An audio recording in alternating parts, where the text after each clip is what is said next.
Gen.G just comes in, Church of Chovy. He's just been, you have to understand it's an anime. You don't just go to Super Saiyan level 4 in episode 1. You build it up slowly. You start off whack week 1. Week 2, you show a bit of, whoa, is that his true power level? Now Chovy is ready to just unleash on all these guys. He's going to supernova. That's 3-0, Gen.G. 3-0. 3-zip.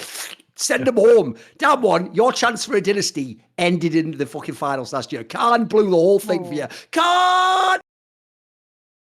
Right, this is going to be another episode of Summoning Insight. It is, of course, as usual, this segment is brought to you by Esports Bet. Note, they still do the bet forgiveness deposit one, but it's up to 100, which, by the way, was our old offer. Still better than nothing, because you have to realize the original offer they were offering, if you didn't know about Last Free Nation, was up to 30. So basically, if it's a first-time deposit you're making with crypto on the site to make a bet with, and you make a bet up to 100 USDT, if you lose the bet, you just go to the Esports Bet Discord, which is discord.gg/esportsbet. You message the mod mail, say Thorin, Monty, or Last Free Nation. Use Last Free Nation if you can. Obviously, it makes us sound swaggy. It's our new name.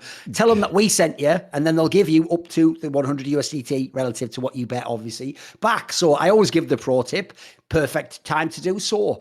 Obviously, there's a Western team in the playoffs of Worlds, isn't there? Rogue. And spoiler, they're against literally the team that most people probably think is the strongest so far in Worlds, JDG. So I'm going to go ahead and guess. I haven't looked yet. They must be on like 2.8 odds, 3 odds, because it's the best of 5. So I'm just going to go ahead and say now, that might be a cheeky one to do, because if by some miracle they pull it off, I don't think it's impossible. We'll get into that. Then you would get the 2.8 3 times the 100. If you don't, you just get the hundo back.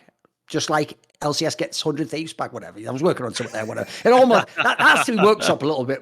You can see the basics of what I was going with. Because the problem was, that joke was a little bit scuffed, Monty. A bit like, interesting detail, you're all thinking we're going to come heavy with the big guns, like Top Esports, fuck them, Dade Award, Tian, Jackie Love, like lol, ha ha ha. But here's the thing, there's actually a real serious topic we have to discuss relative to exactly that team failing to get out. Because remember, guys, even though I know they won their last 2 games, so it looked really good for them, the problem is the game that decided their fate at Worlds and actually instantly put Rogue through and didn't require any tiebreakers in terms of the playoff spots was the GAM game that obviously was the one that no one expected Top to lose. Well, it turns out, basically, we'll get into exactly the specifics in a second, but as far as I can tell, look, they might have lost no, I actually think essentially this might be the most open shut case I've ever seen of a bug deciding, not that the other team loses, because technically in theory, I guess you could have still not lost the game, but that they didn't win. Like, here's the difference. You know, normal bugs, guys, are like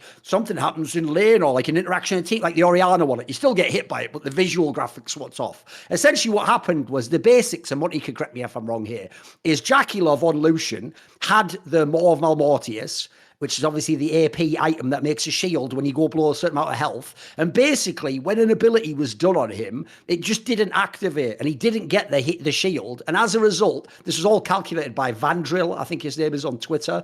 And basically, this guy shows with screenshots that not only did it not activate, but the moment it didn't activate, guys, was when literally Top Esports was trying to knock the Nexus down of GAM. And then the other detail that's mad is when he looked and he saw what the health should have been. Like, basically, he lost something like 600 health when he would have had like whatever, like something around 600. He would have, I think, went down to like 90 health after that. Basically, if you look who was left alive on GAM, it's only basically, I think, like the set that could have done anything to him. And even like the E, I think it was, or the R or whatever, the set would only have done 500. So essentially, unless Jackie Love took his hands off the keyboard and didn't auto-attack the Nexus, they would have won the game if the Maw had activated. So the reason this is wild, like I said, is because lots of other cases, it's just like, it's so debatable. Like, should that be a restart? Should not? This basically, like I say, it didn't make them lose the game. They started to do something else there, but it did stop them winning the game. And if they had won that game, we don't know what would happen yet in the next 2 games. I'll always say that because you might play differently, like I'm sure we all suspect they did once they were out. But it's one of the craziest ones I've ever seen in League 2. This might be the most like open and shut one where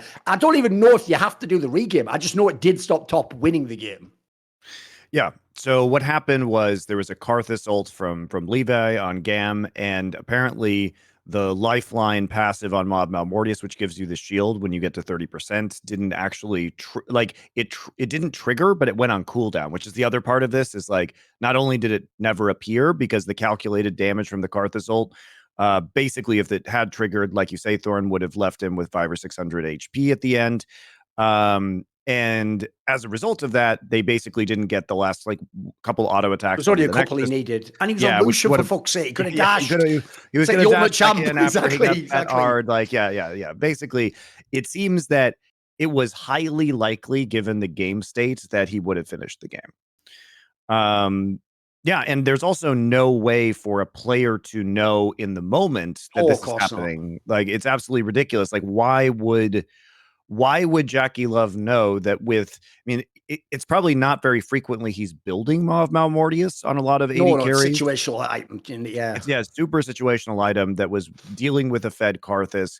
He probably doesn't know exactly how much damage he should be taking from a Karthus with that many items versus an 80 carry with Maw of Malmortius, because And you're panicking, you're trying to end the niche. game, you're not thinking about Yep. that shit. Yeah. Yeah, it's such a fringe situation, and like you're not going to whip out your fucking calculator and like do the math on that right now. If I have 94 MR and blah blah blah blah blah blah, right? So I think the problem is that, I mean, I don't know how you get around this, frankly. Yes. Like the analogy that Doa made on stream, which I think is accurate, is sometimes refs make bad calls. In this case, Oh, of course. it's like the bug is the rules of the game that are being interpreted incorrectly. Right? It's just being the rules are being interpreted incorrectly by a computer, like by the This game is itself. basically like, if you remember, this is a good reference. Do you remember a few years ago when the Rams were playing against the Saints and there was that like ridiculous like defensive player that should definitely have been like a holding definitely call remember to that. stop the guy catching the ball, and that absolutely decided who won that game. And it was an infamous like bad missed call, and then obviously it made people even. This is why also, by the way, Riot, I know it's not intentional in this case, but the other reason you also have to be careful what game deciding calls like that is, it makes people think that you're biased in favor or against one set of teams and competitors. Yeah.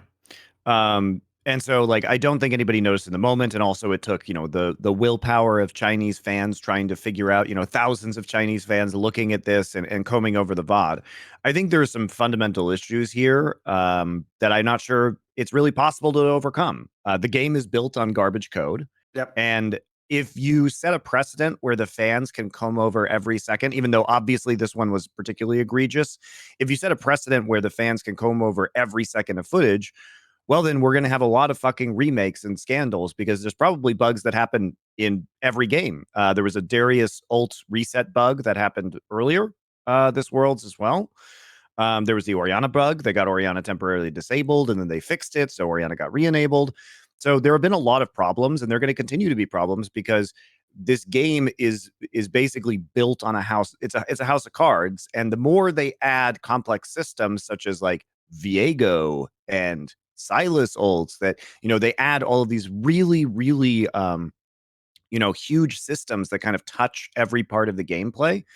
We're just going to see more and more of these bugs. The more champions they add into the game, they're like at 160 right now, the more interactions there are.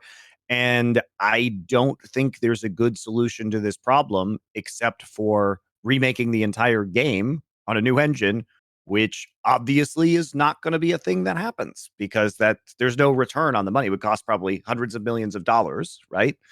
And they're not going to get the return off of the money on doing that. And I think they've said that they're not going to do that, I believe. So, oh no! If you don't remember when they did the graphical redesign of Summoner's Rift, I think that was the time, because I think that was in like 2016 or something. Monty, it's like quite a while ago now. If you remember, they even sort of said at the time, like essentially, like this is it. Like we're not making like the new engine, we'll just make it look a bit better.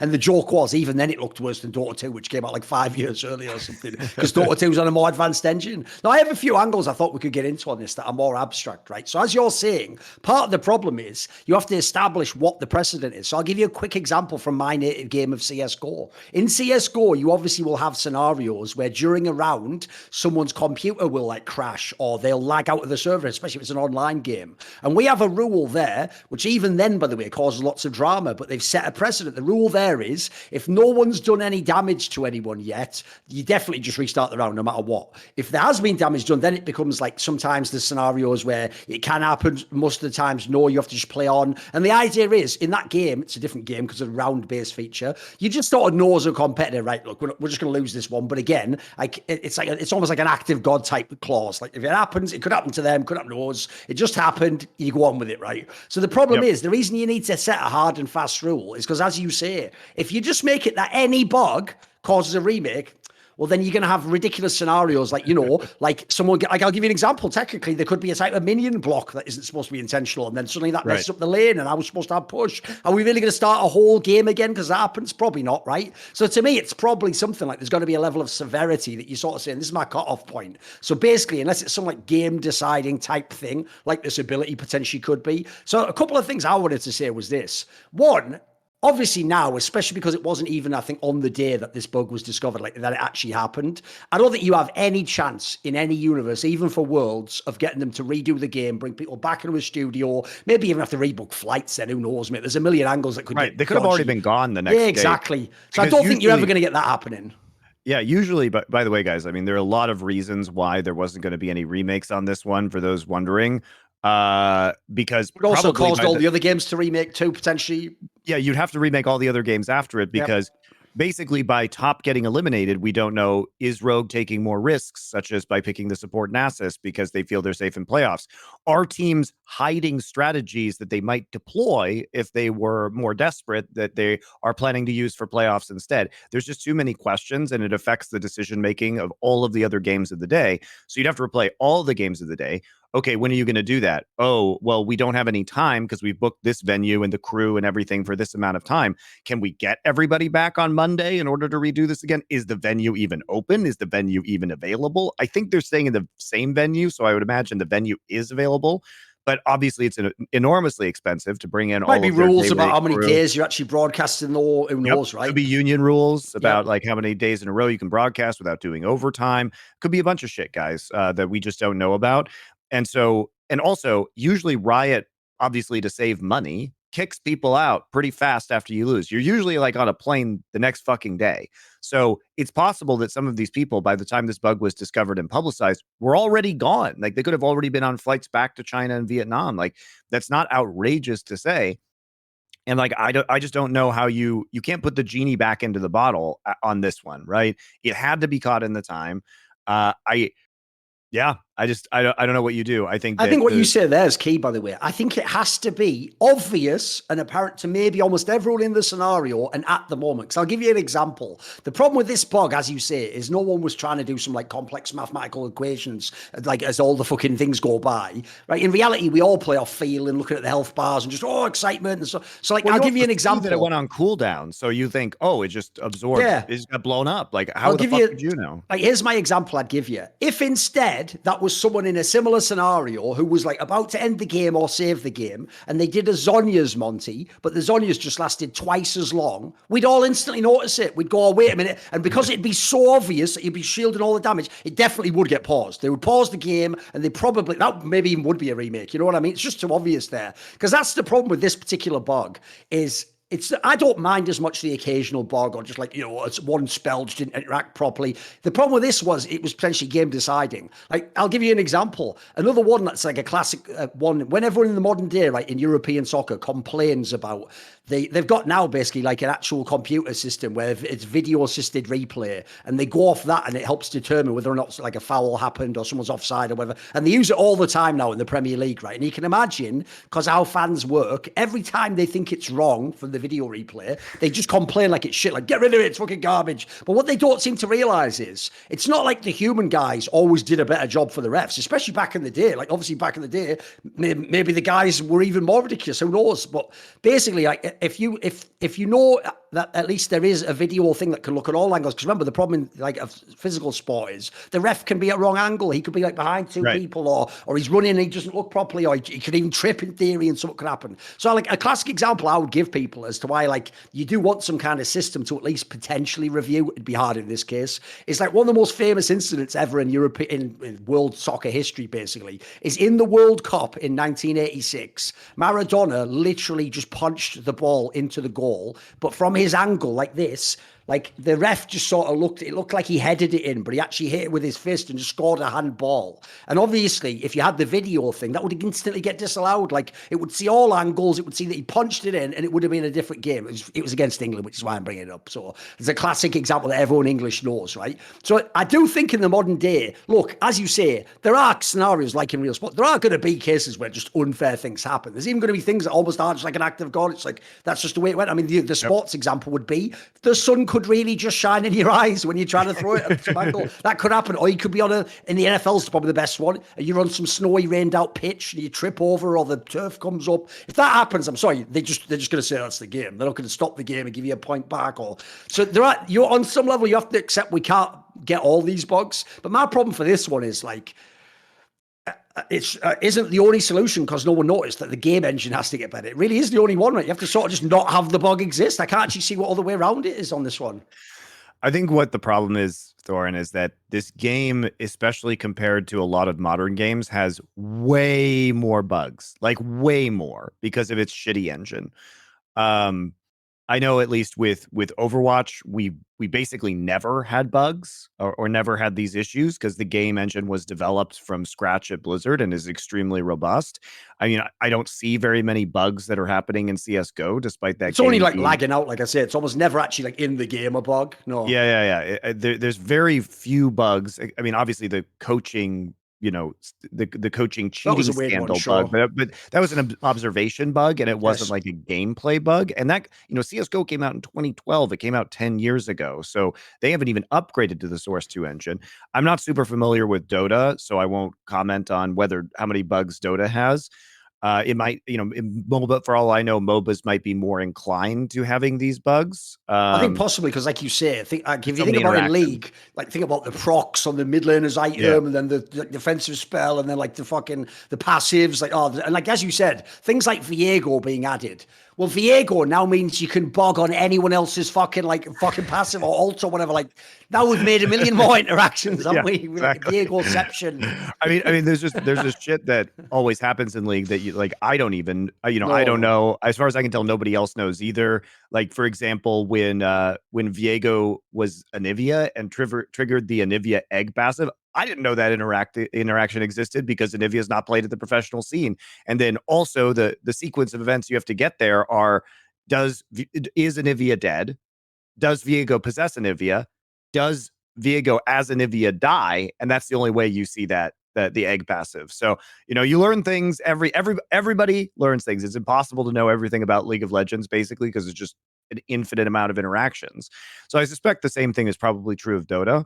But I think that obviously the game engine is a tremendous issue with League of Legends, and I can only assume will be getting worse over time because it's just a pile of shit that they keep shoveling more shit on top of. And I don't know how you fix that underlying problem without going back and trying to, restart the game. And I probably, if I had to guess from Riot's calculations, they may not think that there is value in spending all that money on a title that is already the biggest game in the world. Like, the question is, does rebuilding the game get them more players? I don't know if it's possible for them to get more players, frankly. Sure. You know what I mean? They're not really incentivized to do it, unfortunately. Like you said, right? Like they're not incentivized to do it. And even if you think, okay, well, we're going to get more players, well, how long until a new genre of game? Like, nobody saw battle royale games coming. As technology improves, we're going to have new multiplayer genres that just emerge. So is it worth it to spend all that money on that? Or is it worth it to spend the money on R&D for games that may be able to last, another 20 years, that are really cutting edge in terms of their esports or competitive experiences or their MMO, right? Like, I just think that it's very unlikely to happen, but fans, you just better get used to it. That's all I'm saying. You better get used to it. It doesn't actually bother me that much because it's very rare that I feel like we have a game deciding bug. And I think there are arguments that you can make in this game that, Top had plenty of opportunities to win this game. It rarely comes down to one moment. The fans tunnel on that because they're mad. But if we're being honest, Top underperformed. It was a trap game for them. They were probably preparing for their other opponents. They weren't expecting some of the crazy Karthus shit that GAM tried to pull out, and for them to play a pretty decent early game and get into a late game state where Karthus was extremely powerful. Yeah, I mean, I think it's unlikely to change, and it's unfortunate, but we better just be accustomed to this because this year in particular has had way more bugs than any other year of League of Legends that I've seen. It has been absolutely crazy to see the number of game delays, everything that's going on, games paused, especially in LCK for like an hour at a time. I found it very difficult this summer to watch any games live because I literally just like it was such a waste of time. I mean, it's usually a waste of time because there are large breaks. If you're consuming a large amount of gameplay in any esport to watch it live, because it's just very inefficient. So I tend to watch VODs anyway. But there are some really crazy instances where I go back at the LCK VODs and I'm like, why is this VOD 7 hours long? And the reason is because there's an hour and a half pause stuck in there somewhere that I can fortunately just skip over afterwards, but is actually, is just torturous for the players. We've seen so many things like disabled hex flash, re-enabled. Oh, yeah, remember that detail as well. One of the worst things about bogs in League when it's a technical pause is you cannot speak. You can't even talk to your teammates. So if it's a 1 hour pause, enjoy. You're just sat there like some sort of mad like isolation technique, just in your own head. And you have to be ready at a moment's notice to go live again. It's actually wild, isn't it? I mean, I've told this story many times, but like an example of this was in like the EGTSM playoff series that happened this year. I forget what the exact cause was. It could have been, there've been a lot of problems with like players playing remote because of COVID as well, and them having issues with that. But it's just now in my mind, it's just this has been the summer of pauses, which is crazy. But I literally started that series at like noon, right? A game delay started. I was watching it live and I was like, well, I have no idea how long this is going to last. So I went out to the market to my butcher, bought a bunch of ribs, brought them home, prepared them, put them in my smoker for 4 hours, took them out, ate the ribs, and the game was still going on 8 hours later. And I had finished smoking like 4 racks of ribs, which is a very slow cooking process. And it's so absurd that that's a reality that we can live in, where a best of 5 takes 8 hours or a best of 3 takes 4 hours. It's becoming increasing. It was already hard to consume all of the League of Legends content that was going on, but it's even been more impossible than usual this summer. By the way, I can tell you as someone who worked in CSGO on E-League, that also is something which will absolutely preclude esports games like League of Legends ever being on television.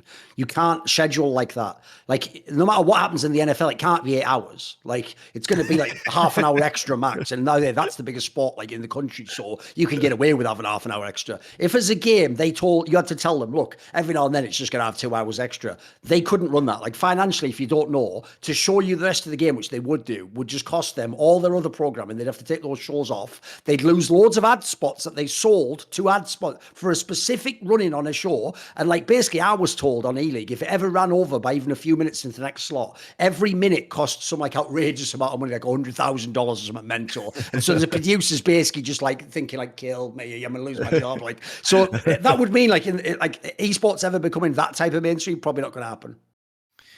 And for those of you guys who are saying, well, yeah, there are like rain delays or overtime in certain sports, right? That could be theoretically infinite. Those are much bigger broadcasts than we're talking about. Like, you really have to be the top dog, or it be like a championship level sports broadcast with a massive audience in order for that to actually make sense for a network, right? Yes. But yeah, I just I don't know, unfortunately, if there's a good answer to this question for you guys. I think that the Chinese fans are obviously very mad, but unfortunately, all of the solutions include replaying all of the games for that day, which is just ridiculous on its face. So I think, unfortunately, you just have to let this slide, let it stand, and continue the tournament. There is truth that Top had many opportunities to win that game, and they had other opportunities to win other games within their group. They played badly in the first. They just played badly in the first week of competition. And whether it was nerves, because they certainly turned on after that game, I think that maybe it was the pressure. They were in their own heads, because as soon as it didn't matter to them, they looked a hell of a lot better. They looked a hell of a lot better. The worst thing about it, though, if you're not top, obviously, or Chinese, is that it sort of cut a bit of the legs out of the hilarious story that we were going to give Tian the Dade Award, weren't we? Because, by the way, if you actually saw how Jackie Love played like in that game and the other ones, that he probably doesn't do it. And also, he entered the finals, didn't he? Whereas, like, I actually think Tian, MVP of the split, first team All-Pro jungler. If you look at the games he had at Worlds, I do think he probably deserves the Dade Award. Like, he probably should be the one who wins it. It's only fitting as well. His mate Doimby got it one time, didn't he? So now he gets one as well. And what's crazy on his case is he's a former world champion as well.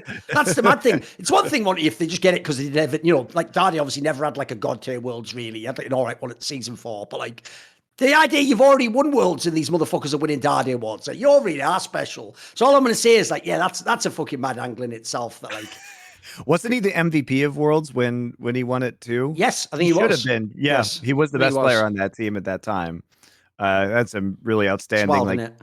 Kiana jungle games and carry jungle performances. So reigning LPL MVP. It's hard though because Also sucks for Jackie Love because the guy just can't win anything. He can't even win the Dade Award. But you know what, Jackie Love? We're going to give you something so you don't go home empty-handed. We're going to send you on DVD a copy of A Bug's Life. It's a really good Western movie that you're going to enjoy, and it can just memorialize for you the way that the tournament ended for you.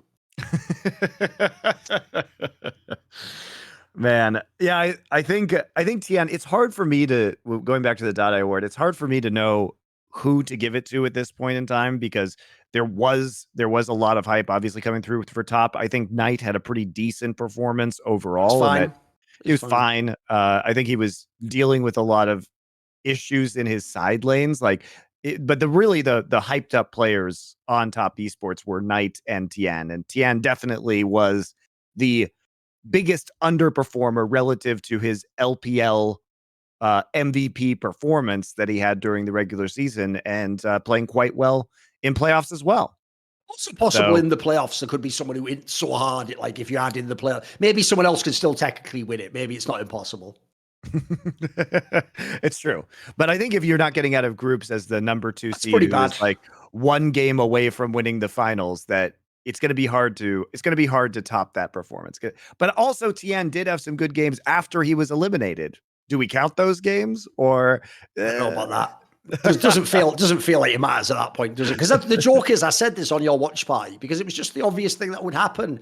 Once top already was eliminated, and the only reason to play is for a bit of pride. Like a loser would think, oh, you're just going to give up and not. No, the joke is you're going to try even harder so that you don't totally let your fans down. And they did actually have some fucking Smurf moments in those next 2 games. Yeah. They won a bunch of them. Like the one against Rogue, 5 minutes into the game or something mental.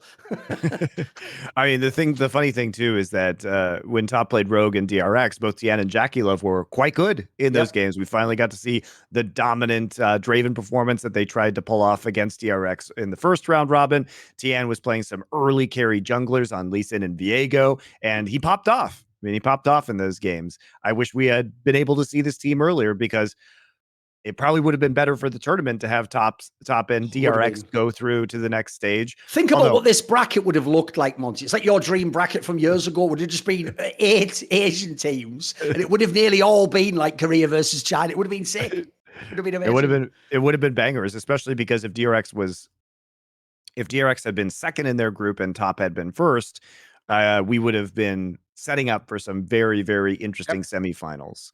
I think the bracket we got, I think, is okay. We'll probably talk about that a little bit more with Laure and get her opinions on it as well. We had to get the spicy bug conversation out of the way first here at Worlds. And by the way, here's another angle to the bug issue, Thorin, which is, again, it's the fault of the format because you wouldn't necessarily have to replay all of the games of that day if those games mattered, right?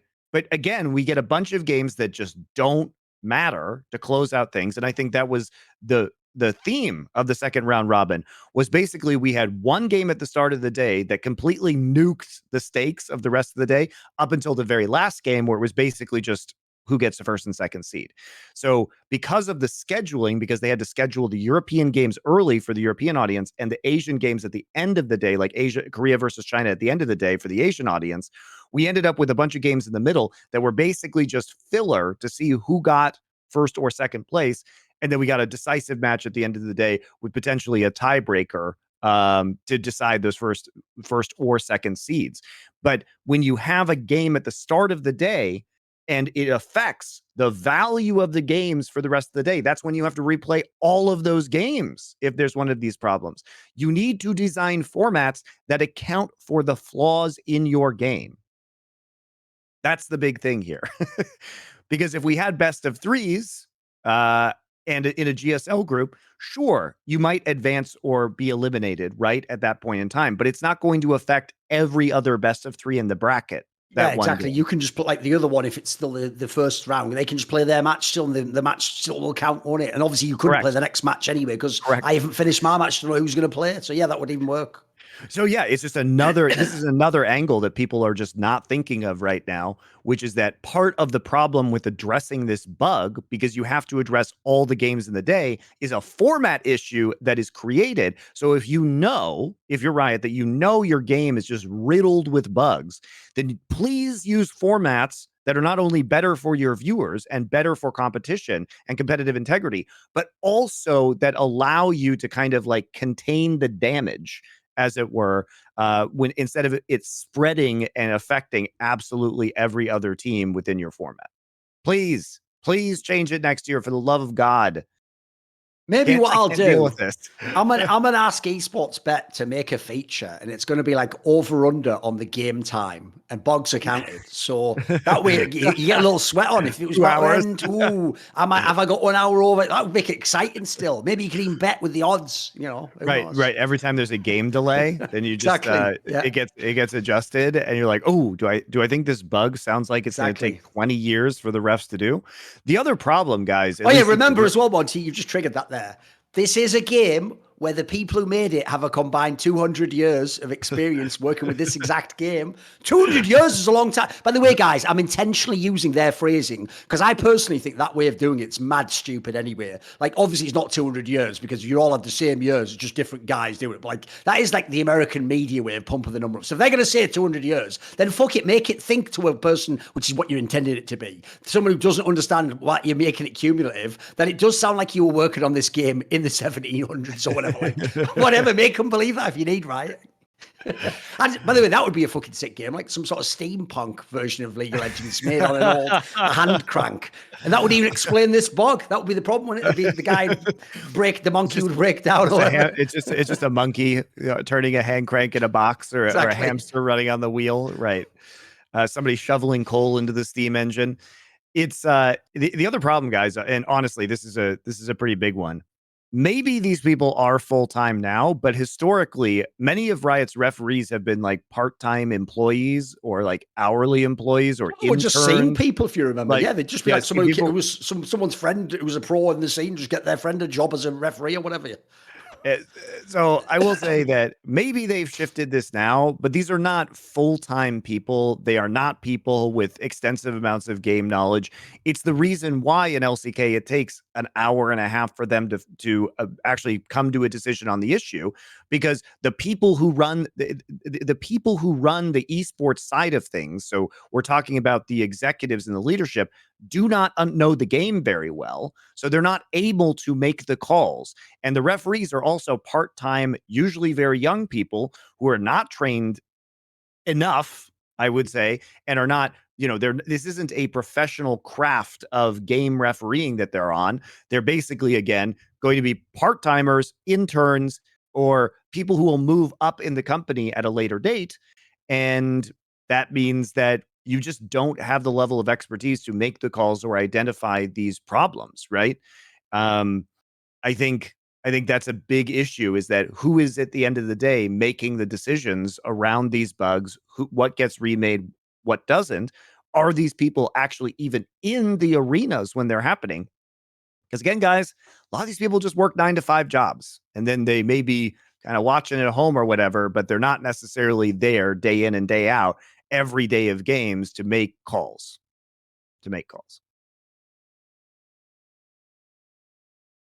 Indeed. Do we have anything more to say on this segment, by the way?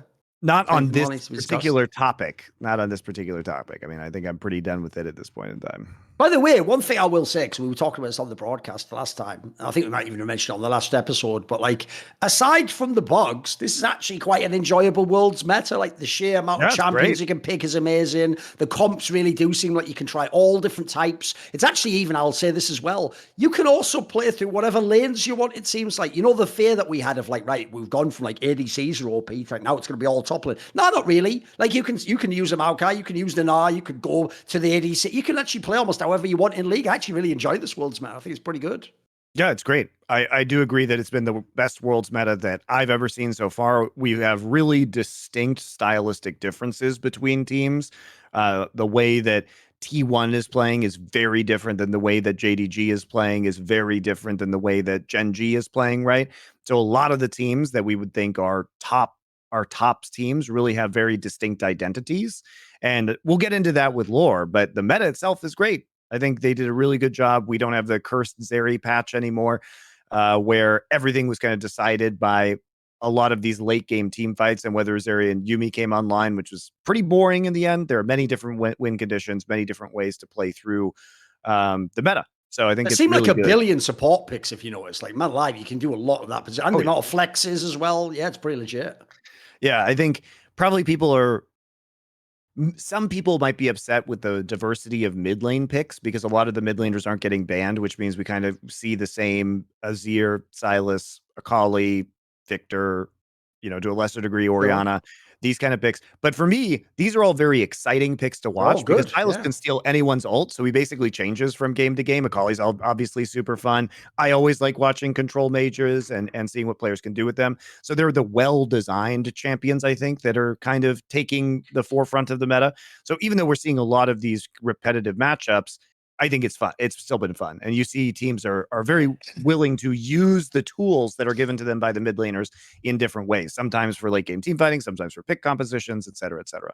Oh, see, if we're going to talk about bugs that decided games, how can we not get a replay on that Rogue game where something got bugged when Larson did the Azir ultimate? It went through a guy on Zonya's. He would never do that. He always holds his ult. He would never accidentally do that on a Zonya guy. That'd make him look foolish. So I want to replay that game. Someone look into that. Everything. So I do think we have to talk about one more topic before we bring Laure on that might be a little bit controversial, which is the alleged movement of LCS to Wednesdays and Thursdays. Okay.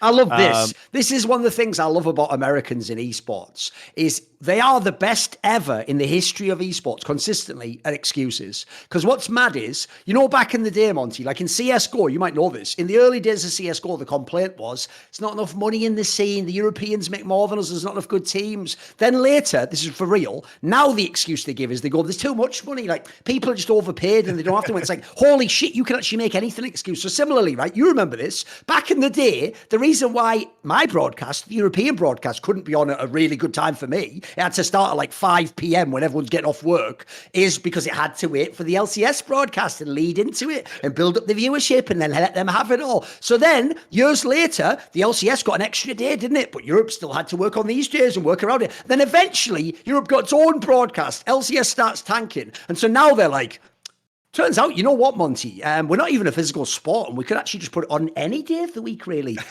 What about Wednesdays? Like, you could have done that from the beginning. Like, what Riot does that I can't handle is they make up an arbitrary rule and then go, well, now that this rule exists and can't possibly be changed, we're going to have to make all these really limited decisions. It's like, no, but you can change the rule though. No, that's in place. That can't be changed. It's like, oh, why are you always like this, Riot? Why are you like this? Every time, right? So here's the thing. I have to, so there's two factors at play, and I don't know exactly which one it is yet, or it could be both of them. I assume Riot has some sort of data that tells them that this is going to be a better slot for viewership for the LCS. Now, I don't know whether to trust that data. I'll get into a story in a second. But the problem with this movement is that it definitely, why would you move LCS if in order to put Valorant on the weekends? If you think that time slot is good, why wouldn't you just give it to Valorant, which has a much bigger North American audience, right?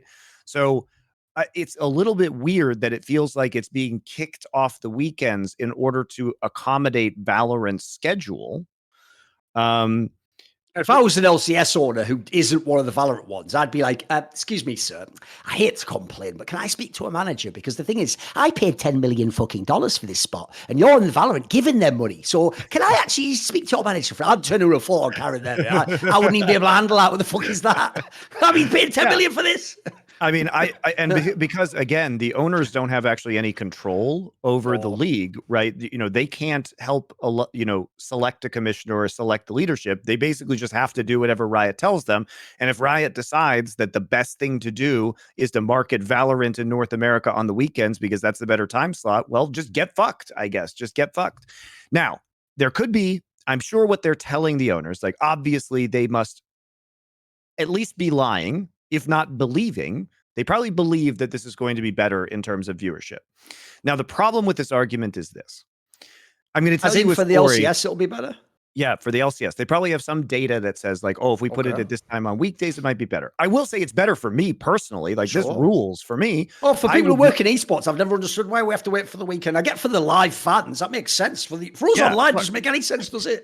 it sucks for me because I don't want to spend my weekends, you know, when my kid is at home and like, you know, watching esports or whatever, like bogged down by these broadcasts. It's better for me to have them, you know, in the afternoons or evenings of the week. Maybe they've decided due to data and analytics that they have that that's true for many people. That's certainly a possibility. Now I'm going to get into why there's some issues, but first I'm going to start by telling this story.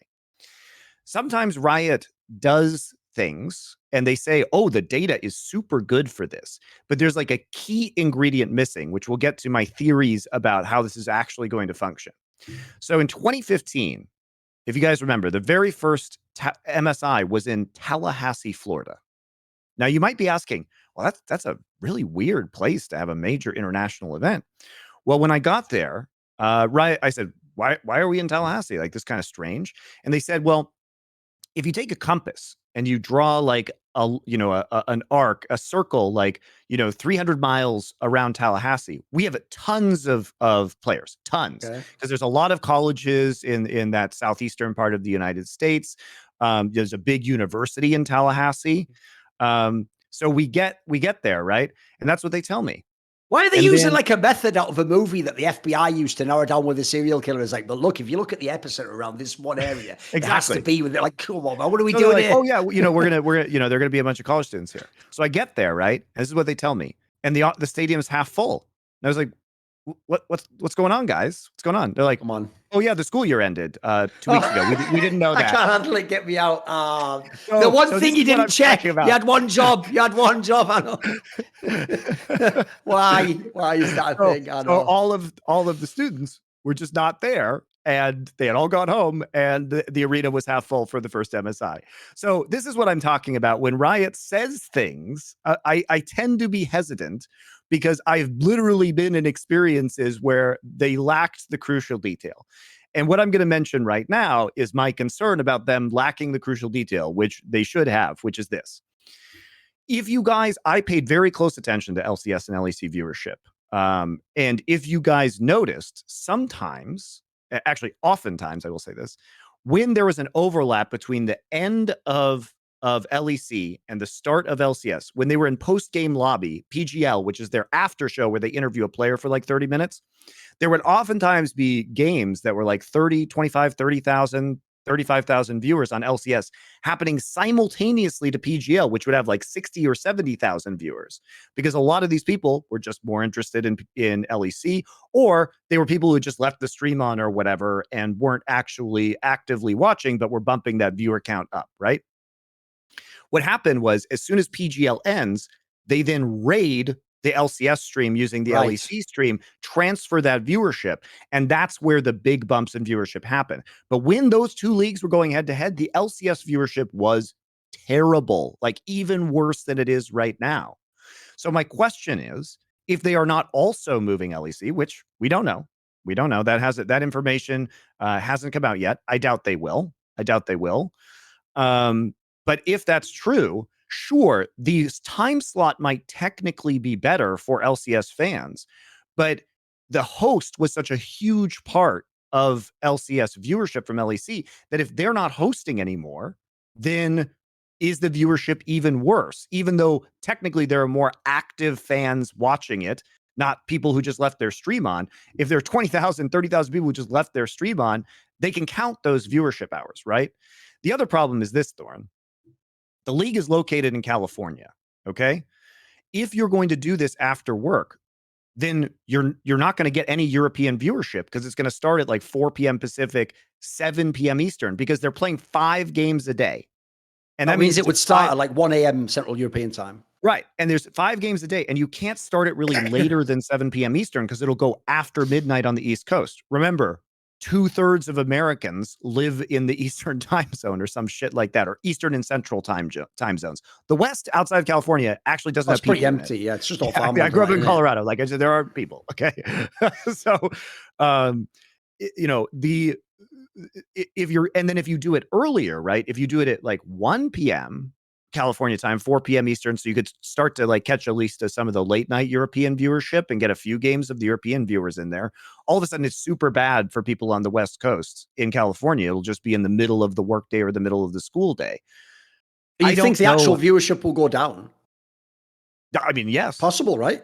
It's a possibility, like you're saying. It could be on the table. Without the raids, like I think the raids for me from LEC were such an enormous component. And there are a bunch of European fans that watch LCS. So by moving it to weekdays, it makes it really hard. Maybe it won't. I mean, I know that I will watch more live LCS if it's at this time. That's what I can say. And maybe they have a bunch of data that says this will, people like me, will be watching more or are more likely to watch or are more active at these times of day, at least within their game client.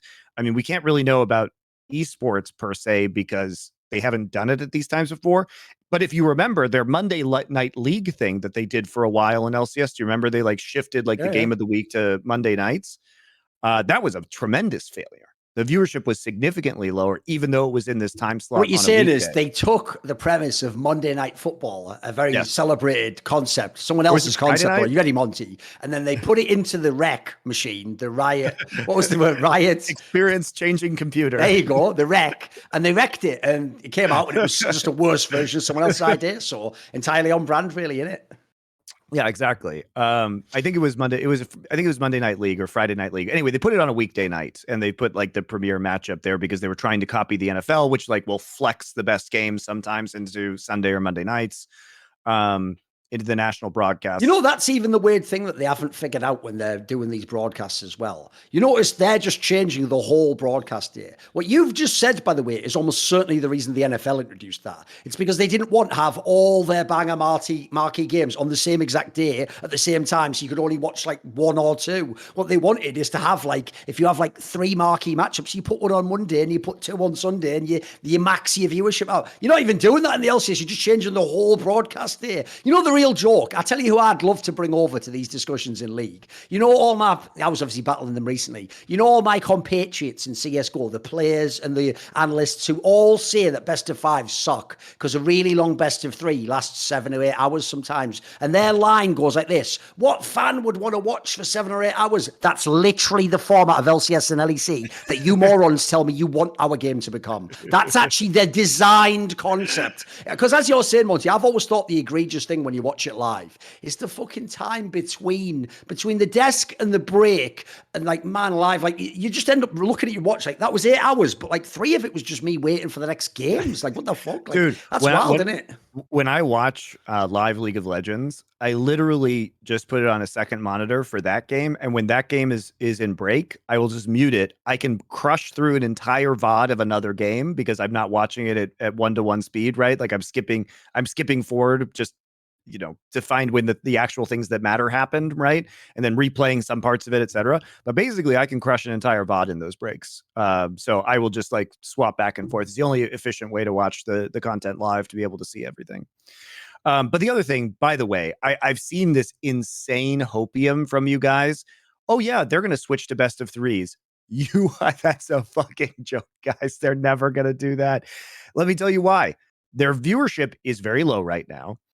And they have all the crew, camera operators, sound people, lighting people, all these people are on day rates because it's fucking Los Angeles, right? And there's a huge industry here. These people can just go onto another set and do a very similar or literally the exact same job from any of the number of productions that exist in this city. And so every time they bring people into the studio that aren't full-time employees, which includes, by the way, most of the casters these days as well, they are paying out the ass. Okay. So when your solution is add more days, the answer is they will never do that, because if you change to best of 3s, it will literally double the cost of production. It wouldn't make sense. Yeah, exactly. Yeah, it would be an insane business move. So you cannot do it. They absolutely will not do it. In fact, I think they should not do it. It would just accelerate the demise of the league. Now, maybe you just have to do something, right? You have to take some angle if you're Riot to try and increase viewership. And even if you lose some viewership in the short term, perhaps moving these days in the long term will be beneficial as people adjust their schedules to them. If it is a more convenient time, you might over time get more viewership, but the immediate knock-on effect is going to be bad. However, the league is currently unsustainable, I would say, at its current, like it's unsustainable at its current viewership, basically. So they have to do something, or else it's just gonna, die effectively. One thing I would like to ask you, and this is a real question, it's not just hypothetically, and for real, do you actually think this is the case? One thing I've been very underwhelmed by in the LCS franchise era is one of the promises we were told was either they would develop loads of young talent. That's sort of like, I don't think they quite lived up to that. There's a few talents have come through, but a lot of them haven't even endured. Or the other angle was, we can now justify also spending loads of money because we'll all get this revenue. So I do actually personally think, if really, like, look, obviously relative to the rest of the league, the 8th or 10th best team would have to still be bad in a relative sense. But if like the 10th best team really did have, like, put it this way, if Abidage played for the 10th best LCS team, I'd watch a lot more LCS games, mate. There's a lot of those games, a lot of those teams still, where every split I look and I'm like, dude, I'm not going to watch 4 or 5 of these teams when they play each other. It's not worth my time. It's like, it's like, I don't care about the players. They're not people I know. It's probably not going to be a good product. Yeah. No, I think that's a huge issue, but I don't know how you solve it because there isn't money in the LCS. Like the teams aren't making money, so expecting them to spend money is ridiculous. And now, guys, because NA got walloped at Worlds this year, now the teams, like I said before, have the absolute perfect smoke screen. Here's what they're going to do. They've already slashed their budgets, guys. All the teams have slashed their budgets, okay? That's already happened. They've already set their budgets for next year. They're much lower. Now, if NA had done really well, it would have looked really fucking weird what they were doing to you guys, because you would have been like, wow, this team like made quarters and they're like having their budget. Like, what's going on? Now they have the perfect smoke screen. Here's the PR blast that's coming. Guys, we decided to go with NA talent. It wasn't working when we brought in all these imports. Now everyone's going to be like, yeah, we're getting value and we're really growing these North American players. What it means is we already cut our budgets. We already had these plans in place, and here's what we're doing.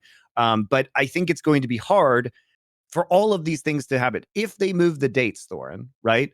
And you're like, hey, fans, why don't you come check out the LCS? Well, I have to be motivated to change my lifestyle. And if it's a bunch of literal who's from North America, none of the stars, or very few of the stars remaining within the league, and all of the teams are going to be massively shaken up this offseason, then do I really care anymore? Like, that seems like a natural break point for a lot of people to just abandon it altogether. It's like, it doesn't fit into the schedule that I'm used to. I have to change my schedule in order to accommodate it. I don't even know who's in the league anymore. They got absolutely trashed at Worlds. Like, why wouldn't I just watch the other leagues of League of Legends? I even think, by the way, yeah, I'll even add in, it almost happened this year, so you got to be lucky it didn't. But remember, we're only a year or two from having a league in which there'll be no Doublelift, Jensen, Bjergs. Like, the biggest names will all just be gone. Like, at that point in time, the big names will be like, I mean, who even, like, speaker and stuff like that? That can't carry the league, I'm afraid. It just can't, I'm afraid, Yeah, and I think that both of these things happening simultaneously is not a good omen for the product. And the other thing that we haven't just touched on too is that because of co-streamers, people like LS, Dom, Kadril, who do things like co-stream LCK and LPL, there are a lot more people who have been exposed to LPL. Like Dom has done amazing work for getting viewership to the LPL. LS and Kadril have done amazing work getting more viewership to the LCK. Now, obviously, LCK, Korea, from the very early days when I was there, people started to become fans of that league. But you can also still watch that main broadcast. But now there's new things you can do to watch those broadcasts and enjoy them. And it's exposed a lot more people to actually good League of Legends. And it's kind of like, I think by having Kadril appear on LEC and then co-stream LCK and LPL matches, which he kind of alternates between, it's taken the European viewers and been like, hey, look at these teams. You should get excited about these guys. Here's why you should like them. He was kind of their entry point into world-class League of Legends in a lot of ways. And so at this point, if you've been exposed to that and you like it, why would you go watch LCS? It makes no sense why you would do that, right? There's just too many ways to actually consume the good league these days. No, I mean, put it this way, I would just say it like this. that once upon a time, thanks to the huge names and the sort of WWE-esque nature of LCS, it was a lot of people's second league to watch. Right now, why would it be? I mean, even by the way, I even think one part that's mad underrated is, like, if you're a fan who doesn't want to, like, watch live the LPL and the rest of it, they also do a really good job on, like, Dom Analysis channel of doing those, like, shortened, condensed versions of the series of just the best clips and the best funniest parts. Like, it's the equivalent to, like, I always tell people, if you're a fan of the NFL, but you just, like, can't watch it anymore, if you have the pass, they do, like, the 40-minute condensed version now. You can just skip all the fucking dance. Like, I watched that loads of times. So, yeah, I think in the modern day, LCS has just lost its place. And quite frankly, this isn't the time for it. We'll have it on a different show because we're going to bring Laure on in a minute. But eventually, I think we have to have the discussion no one wants to have, which is right now, it's only because LCS is the boss's son that it's a major region still, mate. I'm just saying it right now. It wouldn't be a major region. Like, I've just seen 100 Thieves yet again be in every fucking final and bomb another fucking worlds. Like, it just can't sustain itself as a region, mate. Like in a world where we're sending 4 LPL and LCK, it's getting silly now. It's just, and this is without Europe popping off, mate. Like, it's getting silly, guys. I mean, it's also like, we can take results such as GAM beating the number 2 seed out of LPL, which again was controversial, but that win was bigger than any win we saw from an LCS team this year, even though it was just their only win, right? Yep. That they definitely took the most important one. Yeah, there's a lot of questions. Yeah, we will bring Laure on now, but this segment has been brought to you by esportsbet.io. Remember, you can get a 50% deposit bonus up to $200. And also, you should go follow twitch.tv/MonteCristo. We've been doing watch parties at my house with Doa and Wolf and other guests, but Doa and Wolf are actually at my house in person. So if you want to do those watch parties, come over with us. We do giveaways on the stream that will give you money into your esports bet accounts as well. We've been running these promotions, and we've got more stuff planned for you guys for quarters. It's a fun time. Thorin calls in when he's available. Probably we'll do it a little more for some of these, like, actually good, for sure, in some of the quarters, good matchups that are happening. And if you know Dota, he is, as everyone should know, Dota should have done CSGO, mate, because the way I got big in CSGO is we used to have loads of delays because of, like, lag issues on LAN, and me and Richard used to just get to pop off for like 20 minutes. Dora is the ultimate Phil caster, isn't he? Like, if the game's boring and there's one of those delays, you can ask in Twitch chat and you will absolutely find out what he thinks of Wheel of Time, Rings of Power episodes, obscure board games made by StarCraft 2 pros. Like, he knows it all, guys. He's got it all on tap, and it's like a soundboard, you just push the button. Well, it's also fun because we can talk about esports history, because all of us have done it for so long, compare things to other games, talk about the games in terms of analysis. I'm sure we'll have some other guests appearing as well in person. So yeah, do go over to twitch.tv/MonteCristo, and you also get rewards from Esports Bet for doing that. They've been a great partner. Now is the time. Join their Discord as well, which is linked below. All right, we're going to be back with Laure in just a couple of minutes. See you then.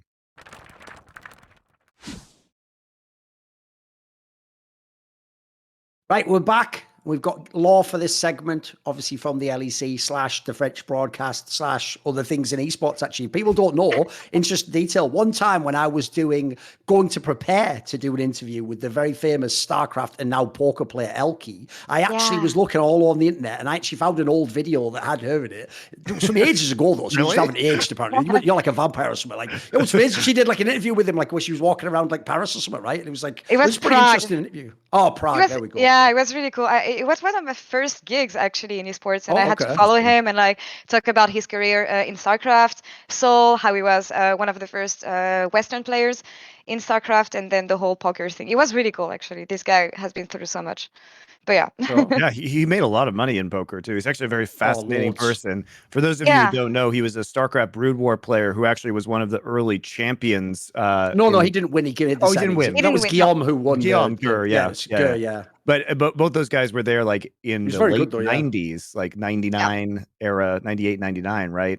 So super early to go out to Korea as a foreigner. Like, it definitely wasn't as friendly for foreigners or easy for foreigners back in the day, and then being playing on like OGN, originally. By the way, though, that's what people don't get. That's why they became poker players, and him specifically. Because what happened is they went there, and at the time they're just really good at StarCraft, right? You go there, you grind, and this is the era when the Koreans, like boxers and stuff, come along. They first start getting really good, so they're all grinding like 14 hours a day. And then remember, back then, to actually win like big prize money and to like make your sponsors happy, you have to make like the semis. You have to basically be like a top 5 or 10 player in the world at a game, Monty. And so what they all realized was, wait a minute, if you play a poker, you only have to be better than like 5 people at this table, not even like in the world. So then once they realized that, you can imagine they all got really good. And then in case of Elke, he still liked tournaments. So he just played like all the biggest like World Series of Poker, EPT. So he's played all the biggest ones and won a bunch of championships in those big games as well. So he's won, if I had to guess, I think he's won like $4 million or something ridiculous. So he's had a fabulous career.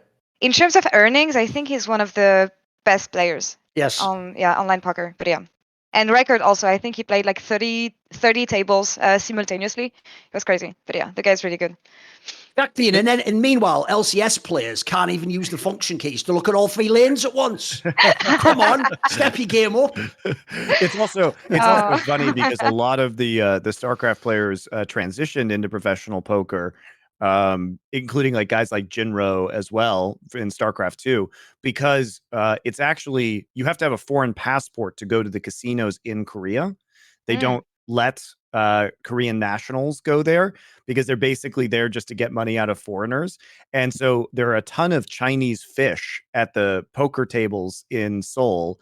And so all of the foreigners will just go there and just relieve all of the Chinese tourists of their money. Alias used to be doing it in the early days when he was starving and all. That was like, he was like hustling. If people don't know, that'd be like chapter 1 of the movie. It's like a foreigner hustle in Korea. It's really funny. Indeed. By the way, obviously, we could talk about some LEC stuff, right? Even though I will say, like, I had a joke today, Monty, when I watched that segment where, like, they were sending, like, NA home because NA had been deleted and they took that eagle and they put it in the book. I just thought to myself, dude, they wouldn't have done anything if Europe had gone out. Like, so my joke on Twitter was, I hope one day LEC gets its own official English language broadcast like LCS has now. It's nice of them to bring Shocks and Laure onto the LCS broadcast for Worlds. It's kind of cool that it's, including us since they did invent English. So, the question I have is this. Dude, this has been actually, go on. It's really nice of them, to bring some North American spirit to the LPL home crowd that's in New York. That they're not pandering to all the LPL fans that came there to see the event. They're just bringing that North American exactly still. Because the other thing is, by the way, actually, if you ever look, there was loads of people who were Chinese fans there. I don't know if they were expats or people who traveled. There were loads of people supporting the Chinese teams, it felt like. But yeah, on the European side, though, like, remember, everyone's going to delete this now because everyone's being a hater. Because since NA did so bad in week 1, they were like, look at week 2, look how bad you're all doing. Yeah, what about week 1, homie? You did bad in both weeks. Week 1, Fnatic looked fire. Fnatic almost beat both EDG and T1. That was looking pretty good. And then obviously they did beat T1. Spoiler, T1 could go to win Worlds. And then as much as it like ended badly for Rogue, because the story of like GAM sort of like just made them guaranteed go through because of that game, they did still beat every single team in the group, including DRX, including top. Like in Europe in general, Europe's had an interesting run overall, and obviously we have a European team in the quarterfinals now. That's a big deal. Is it such an interesting run, or is it actually hype because we had no hopes to begin with? That's what I'm wondering. You didn't have any hope for Rogue? Honestly, I mean, I don't know. I didn't have hope for the LEC as a whole. For me, it's like a building. I mean, it's a building process. I think rosters next year are going to be much more interesting because of the rookies we've been developing for the past 2 years and how everything is going to change. I mean, Fnatic every year. I expect a lot of changes in this area. Same for all the teams. G2 maybe also.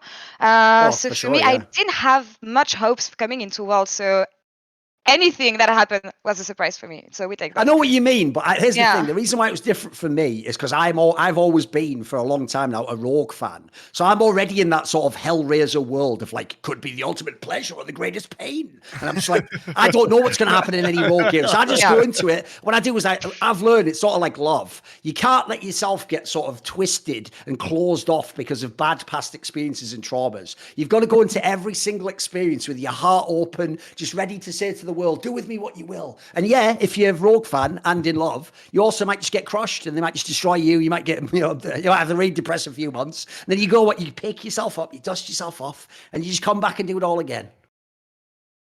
I do think like, you know, there's always one of the Chinese teams that like underperforms and bombs and doesn't make it out of groups though. And I thought that team probably would have been like EDG, and especially with watching Fnatic's performance in the play-ins and having Humanoid like kind of feel like old school Humanoid again, bringing up his level at least for the summer playoffs and for Worlds, that would be the team that perhaps would be able to make it out of groups. So Rogue was a pleasant surprise because I would rather have it be Rogue, because I think Rogue is overall the stronger team.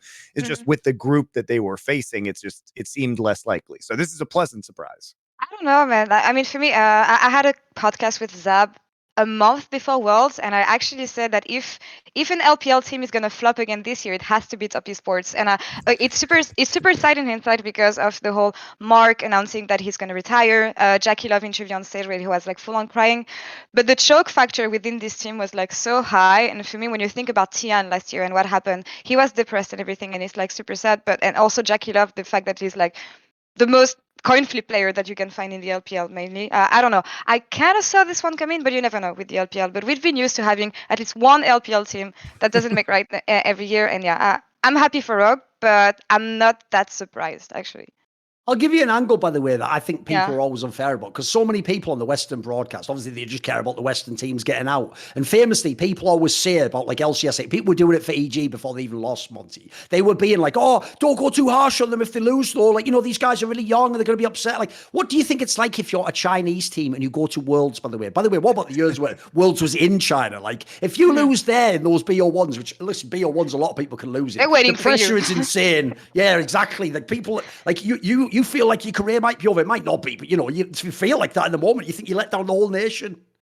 Yeah. Every time I talk to Candice and any of the LPL hosts, they actually show me like slots on Weibo and what's happening there. It's rough, honestly, and they actually have people waiting for the players sometimes, like in front of the gaming houses and everything. It's I wouldn't want to be Top Esports going back in China right now, really.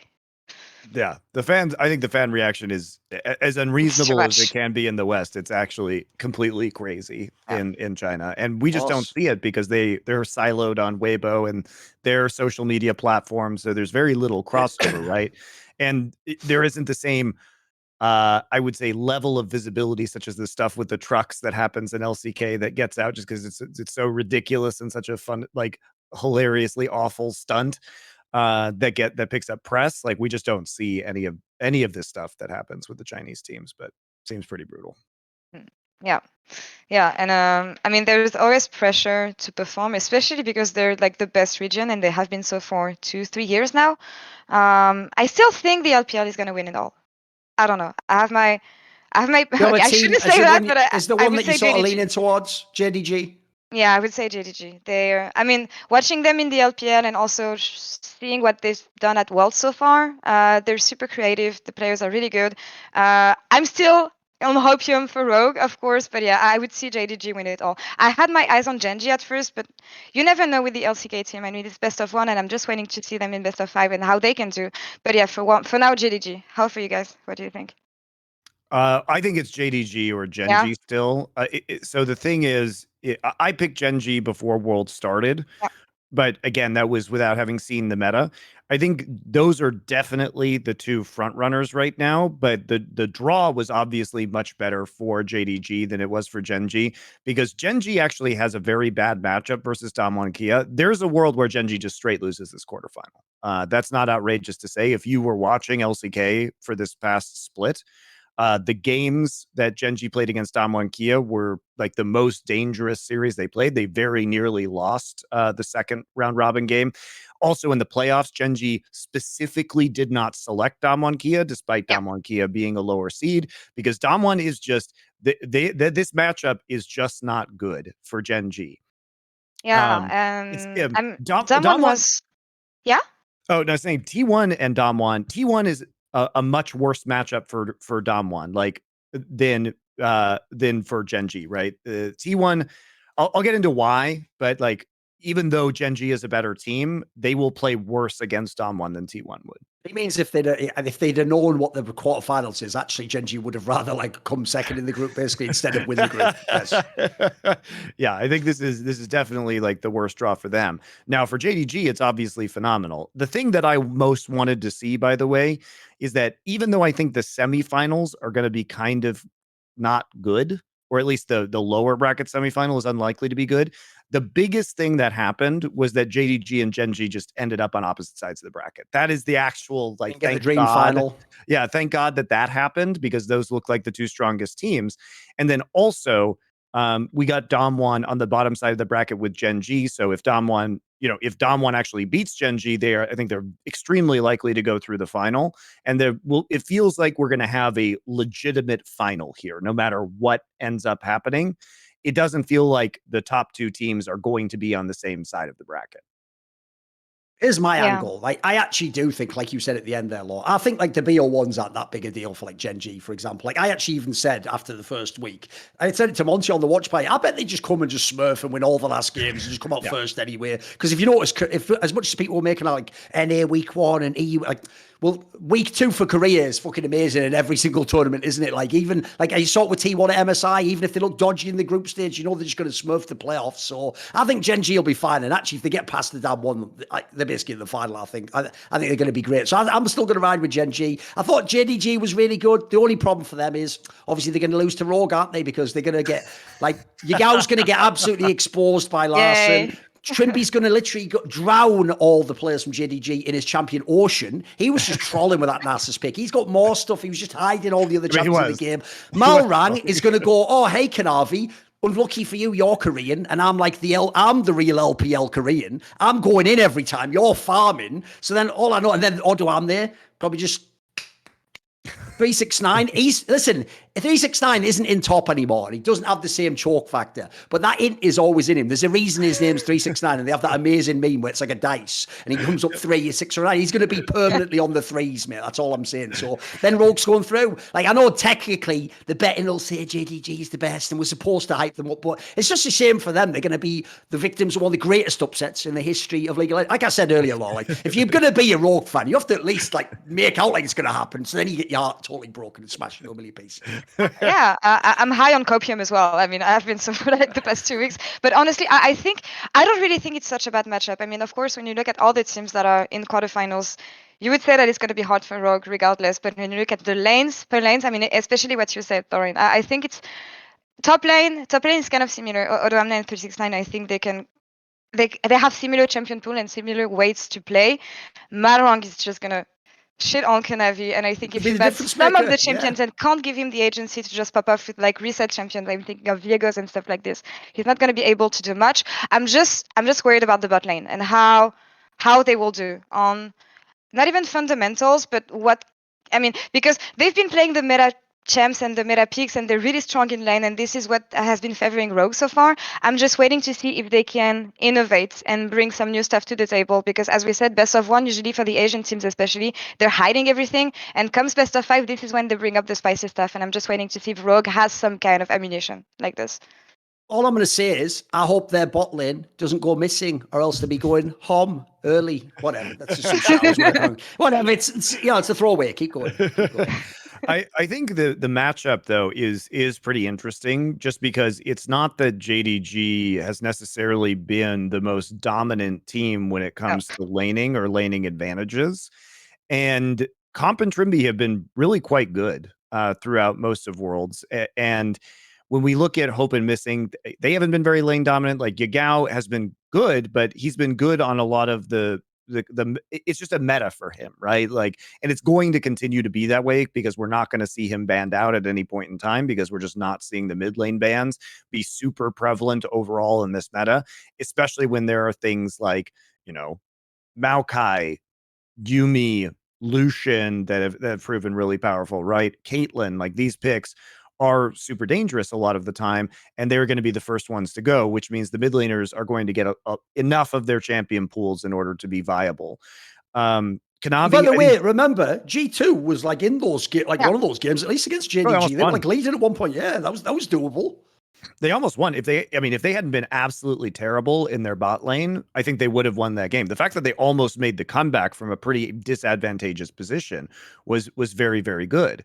Obviously, like Larson should be able to hold his own against Yugao. You would think the bot lane can hold their own. The jungle matchup is very interesting just because Kanavi, well, certainly he can play some of these earlier game junglers. The Graves and these farming junglers, I think, are where he is most threatening, whereas Malrong is much more about playing these early game matchups.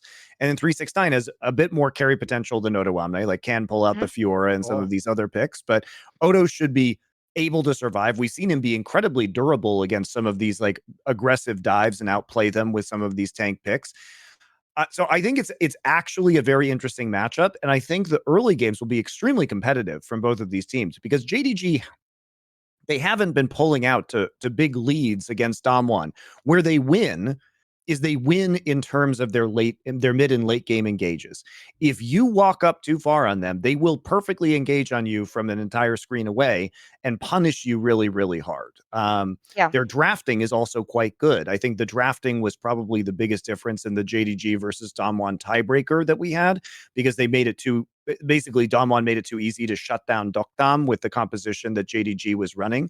When Dokdam's playing Aphelios and they don't have a lot of peel, they don't have a lot of outside damage, and the Vi and Aatrox and the Kai'Sa are getting on top of them, well, that's going to be a problem. But if you have enough threats, and the thing is that, you know, we know Larson can play these scaling late game control mages. He may not opt into all these LeBlanc matchups, which are a little bit more fiddly, right?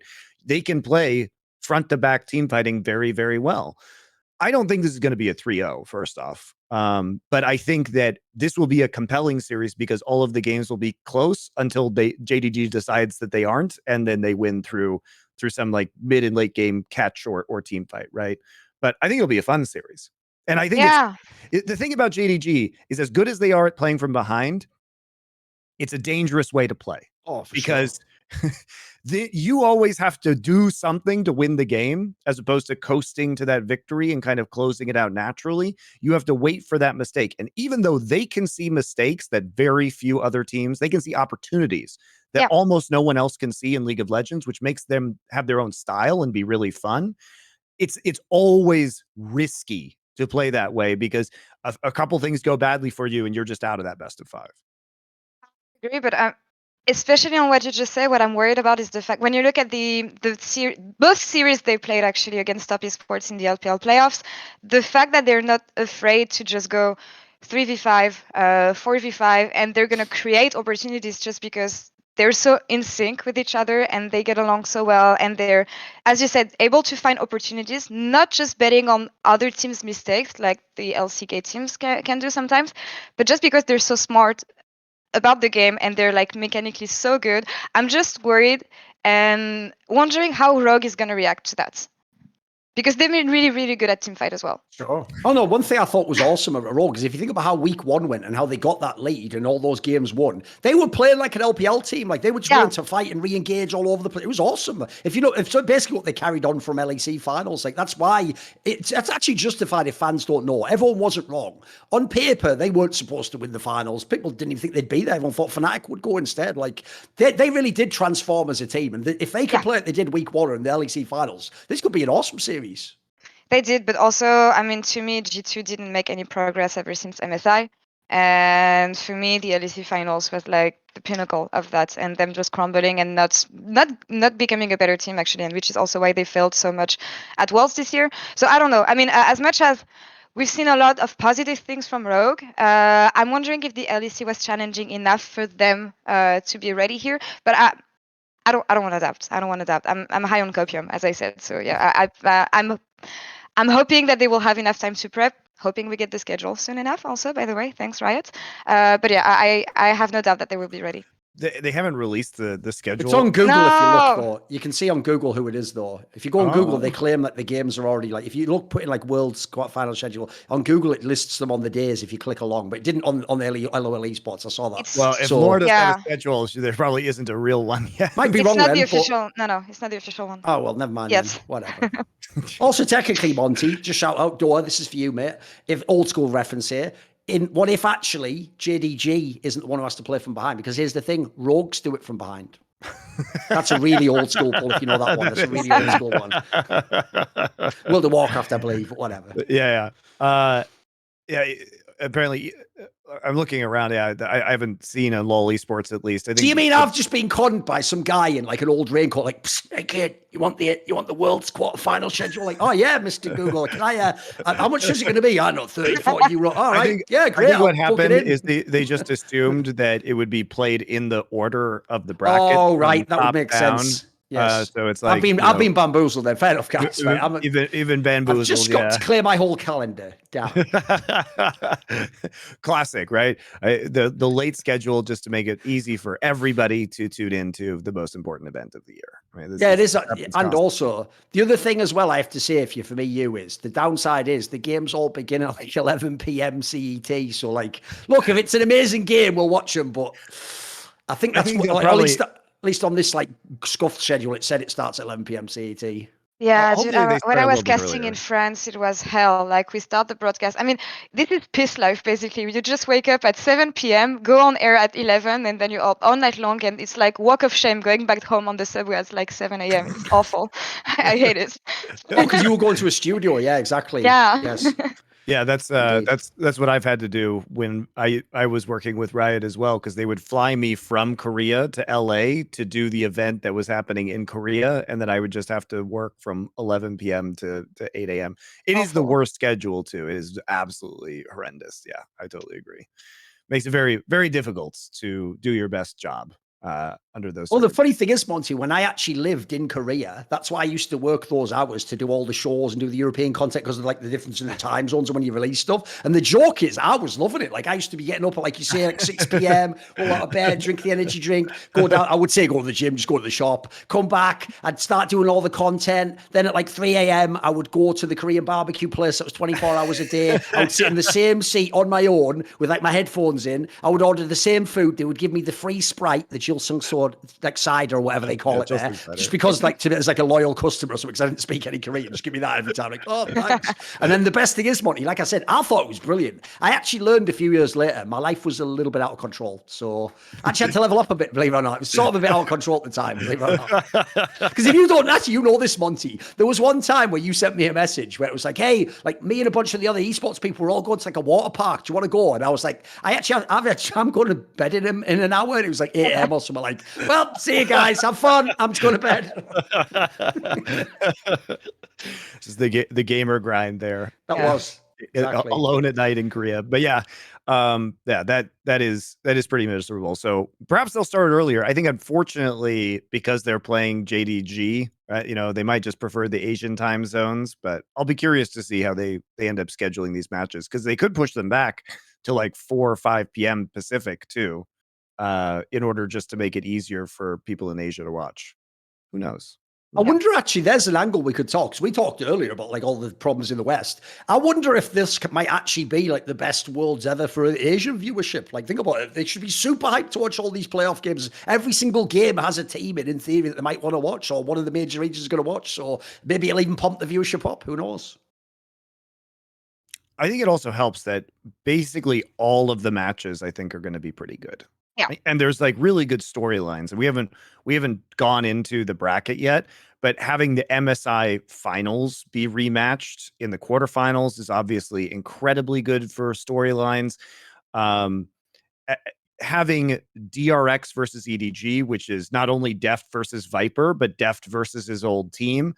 Plus, I think either of those teams would have gotten kind of stomped by almost anyone else, except for maybe like DRX versus Rogue would have been. So we actually get a compelling series out of that, which might have been one-sided if it was somewhere else. Now, the problem with that is that it probably makes the semifinal of the winner of that versus the winner of Gen.G / Dom1 pretty boring. I anticipate if it's Gen.G or Dom1, they probably just sail through to the finals through that semifinal match. Whereas at least like JDG or Rogue versus T1 or RNG, I think is much more exciting as a potential semifinal matchup.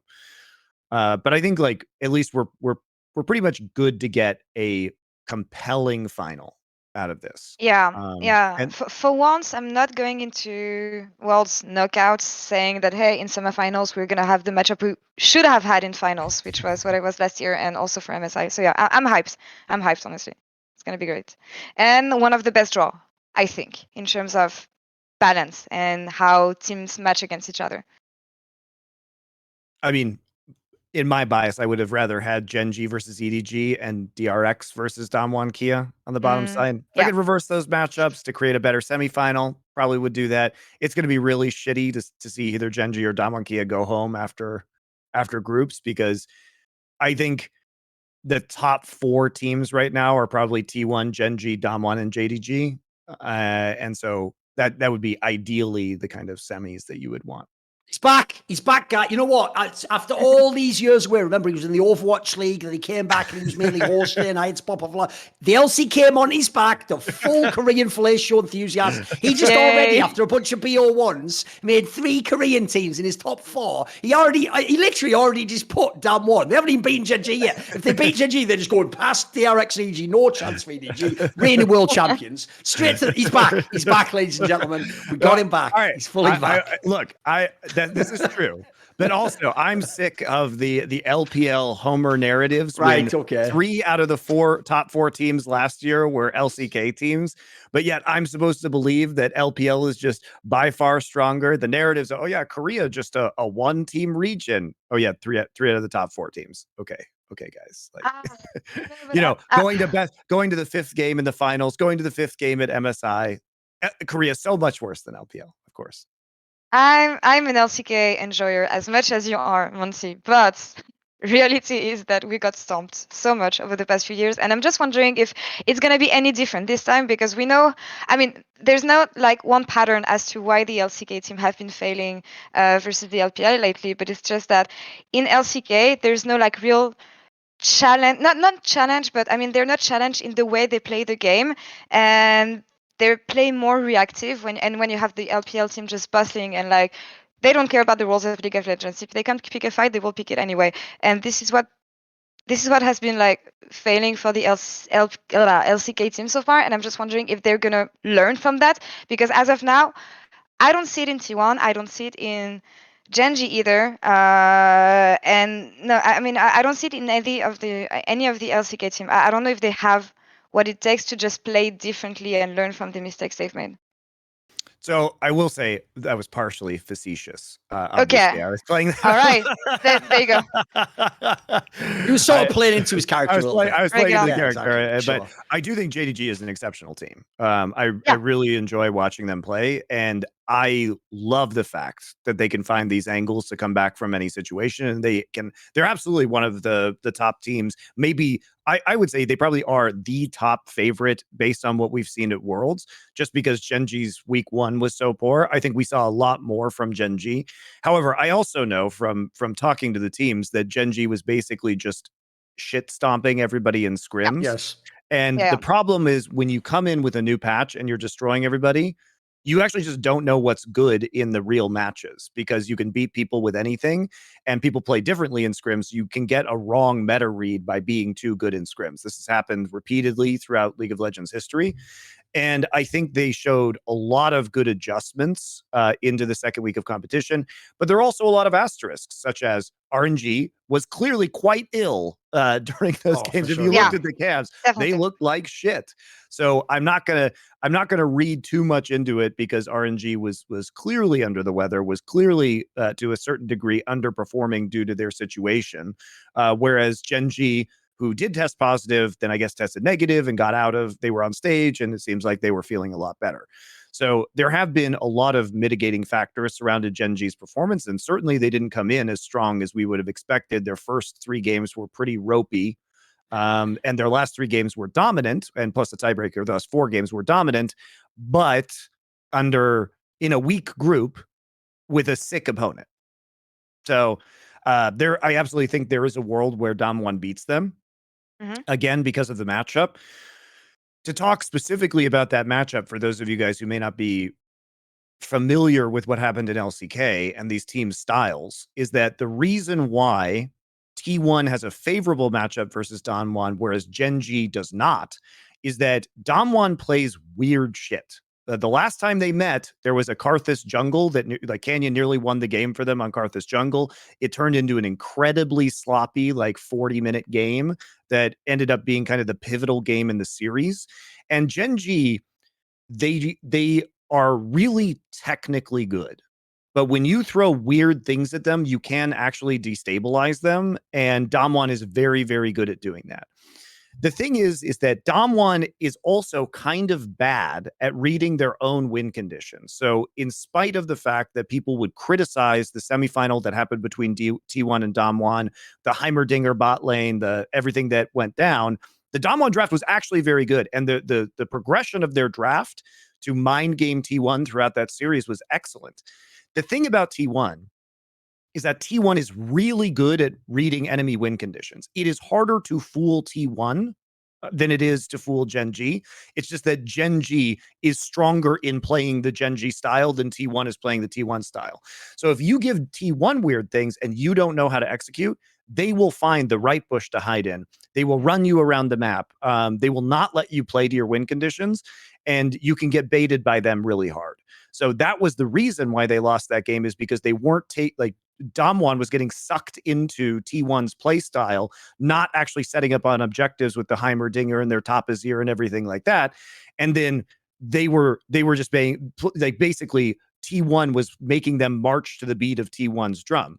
T1 has a very specific play style at this tournament, which is they've been mostly, except for their last game that they played, been playing pick compositions. Yep. And they're really good at doing that. So I think what's dangerous about T1 is they have a different style than every other team at this tournament that we've seen, and they are really good at that style. I was at least encouraged that they played a non-pick composition on their in their last game. Let me pull that one up real quick. Which was EDG when they played like Callista, Soraka, Victor, and it was Zeus like bodying Flandre on GP, or with GP rather, in the Maokai matchup. So they have an extremely strong top laner who is probably the leading MVP candidate at Worlds as we head into the bracket stage. But yeah, that's why these matchups are a little weird, and that's why the Damwon upset could certainly happen. But I have that's a the topic. thing, Oh, like, go on. it's, I don't know. I mean, as much as I like pick compositions and like playing skirmishes and everything, I think it's much easier to play when against a weaker team. And I'm just wondering how they're gonna do against RNG when you get Wei, especially, and how he paths in the jungle and how he disregards completely the rules you have in jungle. I'm just wondering how much opportunities they can create in that setting. That's all. And to follow up on the Gen.G analysis, I agree with you. But Lehans exists, but the issue is that you need to enable ruler, and I feel like Lehans can't play the way he could maybe with another ADC, just because ruler requires such a specific setup to be enabled. So yeah, let's see if they can get away from that also. But there's options for sure. One thing I wanted to actually bring up, Monty, before we put the group stage away, is one thing that you observed when you were on the watch party that I think actually is borne out when you look at the results is, like you said from last year, the LPL famously always has one team that fails in the group stage. Korea is unbelievable at getting teams out. And this year, like literally 3 of the teams won their group, and the one that didn't, by the way, was in a tiebreaker to win the group. So what I would say is this, as much as people critique the LCK style, it's really amazing for BO once. That style is super consistent. Like the difference is the LPL come in with whatever style they've got, and they either hit the home run or they fucking just strike out, as it were. You know, like their style doesn't seem like that reactive style that they play in the LCK is just really, really like DRX showed it. DRX isn't a strong team at this tournament, guys. They're not going to win the tournament. No, I don't think even they think they can. But they looked fucking great in all those games in the group stage. They were a really good team. Yeah, I think DRX is going to get exposed in a best of 5. I'm not sure that EDG is the team to do it, because the weird thing about those two teams is that Flandre got like super exposed, obviously, by Zeus in the T1 game. Like he got absolutely shit on, and that just won't happen with Kingen. Like it's not going to happen with Kingen. In a way, like that's what makes this matchup interesting, is because it's like the Deft and Viper battle in the bot lane, and like that probably is going to be the factor that decides these games.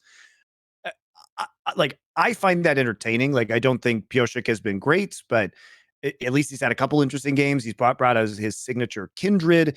JJ hasn't been amazing either. So the top side of the map, I would say, has been pretty weak for both of these teams. Whereas playing into the bot side and kind of playing with either scaling or more supportive mid laners is going to be pretty fascinating to watch. So I like this matchup, but it's also why I don't think either of these teams can really go far. And for people who watch DRX for a lot of this year, you'd know that they started summer in LCK looking really good and going on a huge win streak. DRX actually has a very good matchup in the Dom1 as well. They actually beat Dom1 both times. Yeah. And also Pioshik just dumpstered Canyon in both of those best of threes. But they are a team that people are hyped about Zeka, but they've never seen Zeka on non-Zeka champs. And they also, I guess, just they ignore Zeka's laning phase, which is pretty bad a lot of the time. He comes alive in these team fights, but his laning is pretty weak and his champion pool is pretty limited, but he's just not getting punished because of the meta right now, which may not happen here either. But Scout is a better player than Zeka is. And if they don't play through bot lane and they don't win through bot lane, they typically don't win games. They're not particularly good at coming back from behind. But if you give them leads, like if you've watched the DRX games, if you give them a 3,000-4,000 gold lead, they are very clinical at closing it out. They are super They never good. gamble. Have you noticed that? They never do like the gamble, go for the base one. Nope. Like you could just go and take the Baron, take the drag. They do it right every time. They control vision super well. Like I think Beryl is doing probably most of the shot calling on that team. And they're like the boa constrictor. It's like you give them the edge and you will slowly be choked out. And it's very hard for even good teams to come back against DRX. But they are also very predictable. They are very predictable in what they do. And as you saw with the last game between Top and DRX, when Deft and Beryl got destroyed in bot lane, like their win conditions just vanish. There isn't anything else. And I think the more teams can review the film and the more teams can prep for them specifically as an opponent, because it's a different skill. It's hard to play them in best of ones where you're playing 3 teams on a given day because they play. And again, to go to the point you made, Thorin, the Korean teams play technically fundamentally sound League of Legends, which means that they're going to be good against the field. But when you have 2 teams that are deeply researching each other and trying to like find the angles to snipe weaknesses, that's where DRX is like, I think they're going to be in trouble. As impressive as they've been, I don't think they're going to do well in the bracket stage. I have a question for you, Laure. Yeah. Which is, obviously you're doing the French broadcast, and obviously most people who watch this broadcast don't speak French. So even if they went and watched, it wouldn't help them. And spoiler, there's no universe where a French broadcast ever going to give you English subtitles. It's just a cultural thing. Don't worry. Right. So my question would be, what do the people on the French broadcast think of these playoffs? Like, what does Zabatine think? Who are they? Who's everyone riding with? Who do you think is going to win? Do they think Morg has a chance? Give us some insight. My boys are LCK enjoyers, and they're betting on T1 to win it all. T1, that's the fucking, okay, that's the biggest Sabatine fucking call of all time. Course. T1 to win Worlds in 2022. I mean, yeah. All right, mate, I guess. Could happen, I guess. I mean, like I said, I think Zeus is probably the leading MVP candidate out of groups. Like, if you had to give somebody an MVP in groups, I think you would give it to Zeus. Like, best up laner in the world, hands down, honestly. No bias. No, I actually think he's really, really good. Yeah, the leads he was getting in some of these 1v1s, like literally having double the gold of Flandre. Now, Flandre's been bad, so I'm not going to say this is the world's hardest opponent, but the level of dominance has been absolutely unreal from him. And I'm excited. I'm very excited to see him go up against Breathe, because it's not the same roster they played at MSI, right? Like, we get to see Breathe, who I think has also been doing very well. And if T1 wins that, and we get into the next phase of the tournament, if JDG also wins, then we get 369 versus Zeus. So the top lane matchups are actually going to be rad on that side of the bracket. I think that those will be the real tests for T1. And like I said, you need to see more of what they can do. They've shown it's a lot like spring T1, where they had, I kept saying this, they have this pick play style. They used to do it with mid lane AP Kaisa or Vex, and then like Jinx Rockets coming in. They played at pick compositions, and then they had enough variations on that to like be dominant, because you couldn't completely ban them out. But the style was always the underpinning philosophy of how they played the game was always the same. And we're seeing that shit again here. Other teams use Sivir, Yumi to engage in team fights and win team fights. T1 uses Sivir, Yumi, and Akali to run at you really fast on one side of the map, pick you off, and then take an objective. They're not playing 5v5s. They're playing skirmishes. And we've got the one game where they played more of a 5v5 versus EDG. But I don't even know how valuable I think that game is, because Zaya smashed top lane so hard that it basically just became impossible for EDG to win. Which, if that keeps happening, like, cool, but we're never really going to know in an even game state in a 5v5, can T1 win? And that's why I want to see the JDG matchup pretty badly. Yes. I just like the way when you were setting it up there, you build like the whole side of that bracket, like, and then it could be like, then he could be like breathe into like that, but then you just completely skip the whole lower side of the bracket because it's just garbage in the top lane down there. Like, well, whatever, ADC, I guess, for that side of the bracket. Like, the less said about the bottom side of the bracket one, the better for the top lane. I mean, look, Doran has been worse than expected. I'm the #1 Doran hater. Yeah, Nuguri from the old school, way back in the day. Yeah, exactly. Even when he was on like the whatever the from DRX, original DRX. Yeah, exactly. Yeah. Yes. You know, I Nuguri has been really hit or miss. Had some good games, had some really bad games. He's been 369 has also had some good games, and then the Kennen game was just awful, right? DRX and EDG, it's like Kingen and Flandre. Yeah, it's not great down there. Probably the best. Problem I've noticed is this one, Thorin, which is not saying a lot. The problem is this: as soon as someone wins Worlds from the LPL, they just like, it looks like they just fought in the rest of the Worlds for the rest of their career. So Flandre's got his Worlds already, when he's too late. Now he's on his Tian/Doinby status. It's like, well, I'm just in it so I don't get fined. When I get paid, can I get paid, please? I'm already world champion. Excuse me, world champion coming through. Like, come on, man, you got to win more. You're supposed to try and win a bunch of rings. No, but that's the one thing about the LPL I'll say is this: they've done an amazing job as a region. There's all those champions. Where's all the repeats? Where's people going back to the final again? Like, that's the thing that the LCK had, was the dominance. They had people in multiple finals in a row. They had people obviously faking that, winning a whole bunch. So I want to see that from the LPL. Now, obviously, I will say I'm not really feeling like EDG is going to repeat this year, but whatever. Just someone else win. For those of you fans who didn't watch LPL, EDG is like Chinese Cloud9. They got tremendously carried by the bot lane through playoffs, and they, unlike Cloud9, though, they weren't a complete team, so they couldn't actually win LPL because LPL is more stacked. Cloud9 was tremendously carried by Berserker and the meta of Zeri and Enchanters within that playoffs, and that's where EDG was really shining. I don't think that they, especially in this meta, they have the depth with Flandre playing the way he's playing in order to make, and JJ as well, to make a pretty serious stab at Worlds. Just feels like they don't have all the parts. We have the schedule. I don't want to interrupt. By the way, yeah, right. It's out, Monty, and spoiler, I was debated. It's completely different than what I saw. Yeah, so I really did just get some fraudulent one. All right, we got it. I see it. Okay, so it's Rogue JDG. Rogue JDG first, Orange GT1. Ah, fuck.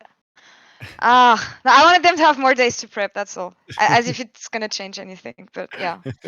I don't know. Actually, I actually don't know the impact of having like one extra day to prep. Like, I should ask the players for sure. But you should have your fundamentals and how you want to play this matchup anyway. And I'm just wondering how impactful it is to have 1 day of scrims more compared to other quarterfinals. I don't know. Yeah, it's going to go Rogue JD. Oh, it is. They're just playing it in order at 2 p.m. Yeah. It's actually exactly what I thought it would be. That's weird that they didn't release it in advance if it's what you would logically predict. Do they organize this for viewership or anything? I think they would. Right, in terms of the order of which days to put it on, etc. Right. Yeah, I don't know. At least they're starting it at a relatively good time for Europe. It's not absolutely terrible. It's fine. It's not absolutely terrible. 11 p.m. Wow. Well, I suppose, yeah, it's probably good luck on the boys. Could go to 4 a.m. or something like that. That's probably pretty bad. Well, to be fair, that's actually very considerate, because obviously they understand that in Europe, we're not like all you nerds in LCS. Like on a Friday at 11, we're all going to be out at the bars. Like we obviously get it on Thursday. We see Rogue play, they win, so we we wait till Friday and then we go out and celebrate. Exactly. So problem solved. We're not nerds like you guys. That's the thing. Oh, Papa Smithy just announced that he's leaving 100 Thieves. Well, that's a bit of an overreaction. I know they were pretty shit at Worlds, but like, come on, don't just give up on like, all right, you mean just leaving the team? Yeah, fair enough. Here's the thing, though.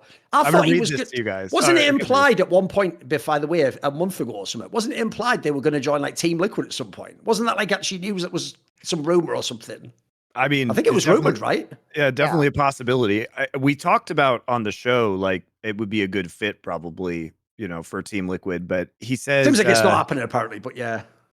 He says, after multiple rounds of talks with management before Worlds, it was clear that the shared vision of the kind of League of Legends program we wanted to build together in 2019 no longer fit the goals and aspirations of 100 Thieves for 2023. Ultimately, this meant supporting our LCS teams through Worlds and then going our separate ways. In competitive sports, you are rarely able to move on from a project with your head held high. In this case, 18th month run of success, which is true. All those finals that he appeared in. Let's see here. He says he's most proud of the depth of the League of Legends program that they were able to build. Champions are finalists at LCS Academy and amateur level. I mean, they did a very robust system that they built out. Yep. And he's looking for his next project within esports. So all I'm going to say is this: come back to the LCK. Bring him to LEC. Bring him to LEC. Actually, yeah. Get a team, put him on.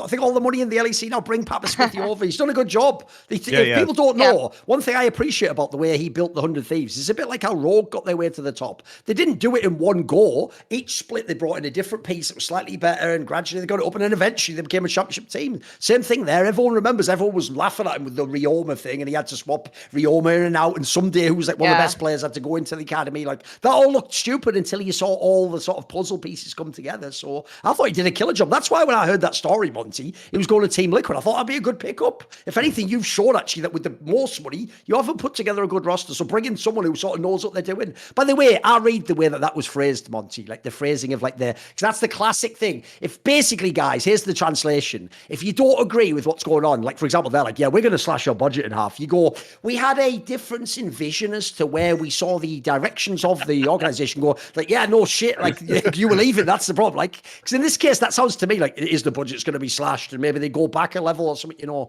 I mean, I don't know how many different ways you could interpret that, right? Because he specifically says that they're changing directions from the vision they wanted to go with in 2019. And so for those of you who don't know, what vision do they want to go with in 2019?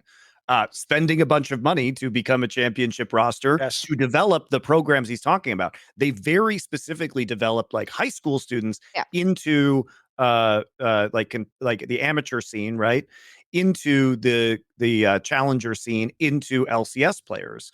That has been their goal, and they've sent players to other LCS teams from their systems. And that's what he signed up for, because that's what he did and they did. So I can only assume that this means that they no longer want to support that vision and these programs. And it comes at a time where they've just gotten the Valorant partnership, and 100 Thieves seems much more dedicated from looking at the content they're creating to Valorant as opposed to their League of Legends team. And I think that this is probably just another indication, as I have told you guys, of teams that are going to be taking a smaller budget route in LCS. And it sucks because there's a couple, both Papa Smithy and Deficio have both done, I think, great jobs of GMing. Amazing. And they need to be kept in the scene to continue to do a good job, because they are so much better than most of the other GMs that we've had. Did you see in Deficio's tweet when he said basically about what they did at Misfit? He said he was working with the 8th or 9th biggest budget in the whole LEC. Well, every time he was in the playoffs, like this year, they were 4th, 5th. That's ridiculous. What about overperformance? Yeah.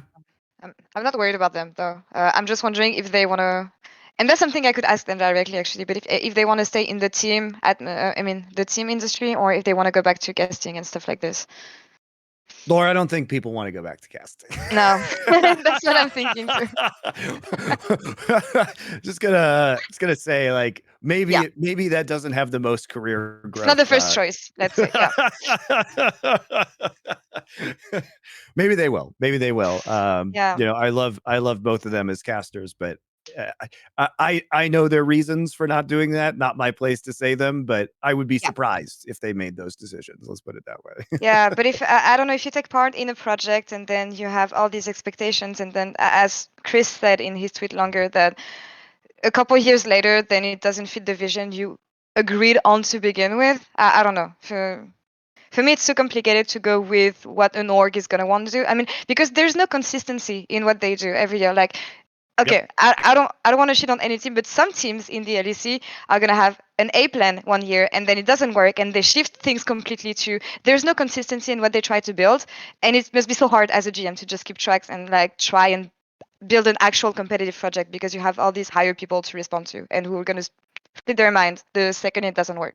Yeah, I think that there are only a few teams that have had really consistent visions for around the world for how to run their teams. And it's been like Team Liquid, Cloud9, T1. Who else? I mean, I don't know exactly who among the Chinese teams because I'm just not plugged into the Chinese. Look, historically, EDG has been an incredible org. Think how many years they've had like top teams, finals, champions. They've done it like a million rosters. Yeah, RNG as well. RNG is a great one. G2, Fnatic. Like Fnatic is kind of janky, but they always manage to pull it together in the end. Yeah, exactly. So there have been at least like consistency throughout their dedication and throughout the processes that they've created to building these rosters that has made sense. I mean, even Rogue, like in recent years, they just don't have the longevity. They're much newer, right? So, but yeah, all of those teams you would say have had. I mean, Damwon as well, actually, since Damwon has appeared, has been very good, even across other esports titles, and maintaining talent and skill in the other divisions that they've had. I have a question for Laure, by the way. This is the little pivot, right? Which is when you do the interviews on the LEC, one thing I've always noticed as a strength of yours is you seem like you're really empathetic towards the players. Like if they're sad, you sort of know how to sort of come to their level and draw them out and make sure they don't feel too like vulnerable when they're talking. But I wonder sometimes, because I've noticed whenever you come on shows, and from the little French I know when you're on the you're way spicier on the French broadcast, and you're definitely giving way back. So I sometimes wonder, do you have to put on like a bit of the sweetness over the top and remember like, oh, I'm being very professional when I'm over, or do you ever try to like stick a little burn in there? Do you ever think that like, this guy's fucking into throwing the game away? You know, what do you do when you're doing that scenario? I'm doing it more and more. It's just that it's not the same product. And when I'm interviewing or hosting in the LFL, I mean, this is my home. This is my product, and we basically can do whatever we want. Whereas in Riot, well, I'm freelancing for them, so I have to behave in a way. And also, it took me a couple of years to just get used to knowing the players and getting comfortable with them to just flame them a bit when it's necessary. Now it's getting there, but also you have to be careful, right? And because it's not my native language, sometimes I would say something that's casual in a conversation, and on broadcast it sounds totally different. So yeah, it's just learning process, I think. And I think I'm getting more comfortable in that sense, and that's something I want to do more next year for sure. And that's I mean, I was not afraid to. She means give her opinions, not flame people, obviously. Yeah, right. No, but I mean, even flaming sometimes. I mean, Armut in Plains, when we did interviews together, I was straight up flaming him, but it comes from a good side because I know him and he trusts me, and you know that I'm not exposing him. I'm just jokingly flaming him, but it's a thin line to surf on. Indeed. Some would call it a tightrope. I've been on it my whole career. And I tell you what, I fell off a few times. I'll fully admit that. It's hard. It's hard. Wow, there's so much news coming in. Like, I mean, this is the day that it's. What is this happen. Like? On the wires, we're getting over him on TV. Look, it's Monday after groups. Half the teams in the world were just eliminated. So this is when all the shenanigans start, right? This is when all the roster moves start. What's the next moves coming in then? Come on, people start getting in hot tubs. People start retiring. You know, the coaches start to move around. It's all going to get very, very spicy, especially now that all the LCS teams are out. This is where all the shenanigans begin, because the entire region has now been knocked out, and people are going to be preparing for the inevitable free agency and windows in November. But what's the plan for the LCS? Because I keep on, I don't know how much you talk about rumors and off-season and everything, but I keep on hearing that LCS is taking budget cuts this year, and they won't be importing so much the way we've been used to seeing. I mean, the Hansama and everyone for the past few years. So, what kind of impact is it going to have on our off-season? And are you're they? Get your players back, Laure. It's going to rule. Yeah. You're going to get all your players back. Yeah. you can have Bjergsen. No, you can keep. You can keep this one. It's nice. He'll be good in Europe, probably. Who knows? Listen, I think he would be a really good Astralis mid laner. You know, it's a Danish team, you know, whatever. I sort of low-key hate Bjergsen, so whatever. It's all good. He can go home, can't he? Exactly. He can go home. He can go home to Denmark. I mean, he spent so much time in TSM with Stockholm syndrome. Why not go and have Copenhagen syndrome? If you don't know, by the way, they actually also live in Denmark and they travel to so you can actually live at home. Yeah. And look, I won't say the context, but there was also, you know, I'm sure he wants to be around his family, stream again. Whatever. You know, that's a crazy old school pull, if you know it. But I won't say more than that out of respect.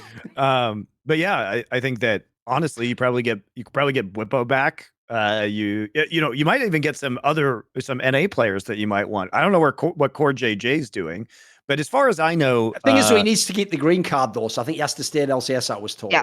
Yeah. By the way, no joke, as much as people are going to think it's a meme, I actually hope Whippo does come back. I thought his style just didn't work in LCS, unfortunately. They couldn't play around like how crazy his style of play is. So he's fucking money in LEC. And also remember, after what you saw last year, dude, if he wants to swap to jungle again, he could do that too. Like, the world's his oyster. He could be on so many teams, I feel like. Yeah, we'll see if he ends up going back. I think Core JJ is almost certainly done on Team Liquid. In terms of the spending, at least what I've been hearing is that this is going to sound weird probably to a lot of fans, but most teams are going to be pretty much cutting their budgets. Yep. I've heard some rumors, and I'm not sure I believe, so take this with a grain of salt, but because FlyQuest was sold to the new owners, that FlyQuest might actually try to spend money. And also, apparently, I've heard Golden Guardians might try and spend money. So we might be in a weird spot where FlyQuest and Golden Guardians are the ones who are kind of assembling some of the better, more expensive. It's a logic if people don't know, because you know when Aero's been the coach of Gold Guardians for a long time now. They just made him like the general manager, didn't they? So I assume the premise is Monty. They just trust his vision and the players. So he finally gets some of that Golden State Warriors money. Finally gets to spend some. Finally gets to use the NBA money. And also, for those of you who don't know, the FlyQuest was bought by the family that owns the Florida Panthers, the hockey team. Okay. Really? In Orlando. Yeah, I think they're in Orlando. And so they got bought from the family that owns the Milwaukee Bucks NBA team, the Eaton's family. And I think that they are looking at least to try and, make a moderate spend. Nobody's going to be spending as much as last year. Obviously, like that Team Liquid spend was completely untenable, completely absurd. Everybody, the league is going to have much smaller budgets for the teams, but of the teams that I think I've heard might be increasing those budgets. I guess it was Miami. I just looked. It was Miami. Okay. The Florida Panthers. But yeah, they those are the teams that might pick up somebody like Core JJ, because Core JJ, I think, is a very, very prime piece. And if you want to build a roster around him, you can do that. You could go to EG as well. I don't think EG is going to give up Inspired. I think EG probably is pretty set with their players. I think we probably will see Cowrie replace Danny as the starter, but it doesn't feel like there's probably going to be too much movement over there. Could be Core JJ going there, though. You never know. But yeah, I think Core JJ probably heading to FlyQuest or Golden Guardians, if I had to. I mean, the joke is they should just sign him at TSM. They love to overpay for people who are washed. It's been the story. And they're great, like I said on that old clip, they're great at recruiting 5 years in the past. I don't even care about what TSM is doing anymore. Who does? I know, it's great. This timeline rules, Laura. This timeline rules. We can the just joke not is, care about TSM. Who even works for TSM anymore? It's just like Reginald. Like every other person's left. It's like, for real at this point, Reggie, when you finally close it down and pull the shutters down, just remember to turn the lights out in the building before you leave, mate. Like, give me a fucking break. Whereas everyone, like every single person's abandoned ship. I think you guys can probably, maybe there's a Power of Evil that might need a home in Europe as well. I think there will be some players that are good, solid veterans that can join some of the lower ranking. PoE could easily be on like SK or something, mate. Come on, not least because think about the type of player he is. He plays like Oriana and Azir, mate. If you can play midges mid lane, that's like in the NBA. They always say the last thing that goes is you shooting. You can always be like a spot up player and just only take shots. Like you don't have to dribble it through your legs or whatever. So if you could just play basic, boring control mages, that's always going to be one split in League of Legends. You can just come right back tomorrow, mate. And you're in Germany, so head on back. And mid lane is not as stacked as it used to be in Europe. I think jungle is becoming the prime position. Support, maybe to some extent, if Mickey can go back to his prime, you have Ilisang. But yeah, for me, mid lane, there's so many spots you can take as a mid laner if you're an aspiring mid laner or like a returning one. Jungle is going to be stuck though. Like I don't know what's going to happen in this area. I mean, the dream is that obviously fucking Bo comes in and just starts tearing up the LEC. Oh, I am dream, really right? excited if that happens, by the way. Him or either of the 5 Vitality junglers. Like they have choice. They can do whatever they want. It's fine. There you go. I think it's crazy that might actually happen next year. We might finally get to see the Bo unveiling. And here's all you need to know, Monty. The We didn't mention this properly on a past episode, but this is how you know Perkz is truly one of the most driven winners of all time, Monty. Obviously, all those years he was in Worlds, he was making the playoffs, he was making semis, he even got the Cloud9. So since he didn't make it, he decided to summon the true dark magical League of Legends to get the wife buff because he's actually getting married now. That's how you know he really wants to win next year. He's trying to win Worlds now, guys, for real. got the band Chinese jungler, exactly. jungle prodigy, has the wife. He's set. I'm actually very excited. I think LEC got the double band. He got the band on his finger. And he got the band player. I think LEC next year will be quite exciting, like I said, especially with some of these players. At least going to be challenging for roster spots coming back from NA. Hansama obviously already there, and also I think it's really cool. What's going on with like Koi joining with Rogue. It should invigorate a lot of the fan bases. Having these big streamers be able to push the LEC more will be very helpful. I'm curious what LEC does with co-streaming, because I saw that Ibai said that he would co-stream all of the Koi games if he was able to. And Ibai is so huge that would be, be crazy in terms of viewership and the fandom he could drive. I just don't know if LEC really wants to subscribe to the co-stream model. It's risky, right? Like, I'm not a big fan of it myself, but there is obviously the tremendous upside of having these kind of massive influencers join the esports space. Yeah, I don't know. Ibai has been forcing Riot's hands for so many years and getting away with it. So I don't know if he actually can co-stream it, or if he plans on, I don't know, taking the community, Riot hostage through the community once again. But I think it, when I think about the LEC, as much as I love the product, it was peak when the LCS became the LEC, and I think it's been a bit lower recently. Like, the product is not dying out, but it's getting a bit old. So why not open to co-stream for a bit? I would see this happen. I would like to see this happen, actually. The only reason I would say not to totally open the LEC to all co-streaming is Dortmund LS might actually die of exhaustion. They might just, like, at that point, they'll need, like, fucking tubes going into them, like, just feeding them food, like, toilet. Like, they'll never get a break. I know. They'll work themselves to death, guys. It'll be dangerous. I'm actually surprised that they haven't actually developed like an advanced system for like liquid nutrients, like you're saying, the IV catheters, just like the way. That's the end of gaming when that comes in, Monty. At that point, we have to just stop. Like, if you actually just like, you've got like a visor, it's just some like lawnmower man shit, isn't it? Just all sci-fi stuff coming in. Like, it'll be too far then, I know. And then I'll be doing all my commercials on and remember to get my energy flavor pumped through your tubes, guys, for 10% off. Keeping going for 4 hours extra. They just have UV lamps to like get the, I don't know, man. I think those schedules are just absolute insanity. Oh, they're wild. I can't imagine doing that. It's too much. It's already gone too far, guys. It's gone too far. Yes. They've been doing the LEC live viewing, but sometimes they'll like skip games of the live viewing versus because they can't, necessarily co-stream it like they can LCK or LPL or LCS. So I think I get concerned for their health sometimes. Yeah. Cadrol also has been working like crazy. I don't know how he does it, honestly. Because he does like a full day of LCK and then comes to the LEC and then goes. Does that. He just lives there. Like, it's crazy. Wait, does he do his co-stream from his house or from the studio? His house. Oh, so then he comes to the studio afterwards. Yeah. Okay. Wild. The grind. I love that Dom is also moving to Europe because of the time zones. Next year, he's moving to Europe because he was having to get up at 3 a.m. to do the LPL matches and then do everything else. And it's just so much more convenient because the Asian matches happen in the morning in Europe, like 10, 11 a.m. So you can live like an actual human being and not in the darkness of the night, going to bed at 7 p.m., waking up at 3 and doing that grind. Respect to these guys who do it, but it's crazy. See, unfortunately, that does sort of show the way my mind works. Because the first thing I thought wasn't like, oh, great for Dom. Like, yeah, better sleep schedule, better work-life balance. I just thought, great, I can actually do best damn league show at a more reasonable time for me. So it's working out for me, Monty. That's awesome. So that's cool. Maybe he'll move to the Netherlands. You can just do it in person. There you go. And we could do a lot of other things in person. And that's not even a saucy reference, just, you know. All right, you know, it's legal. And let's be real, if you know Dom's past, I imagine he's somewhat partial. Did he say where he's going to move in? Like, hopefully not Berlin. I mean, for his sanity. I mean, just. I don't think he'll. Okay.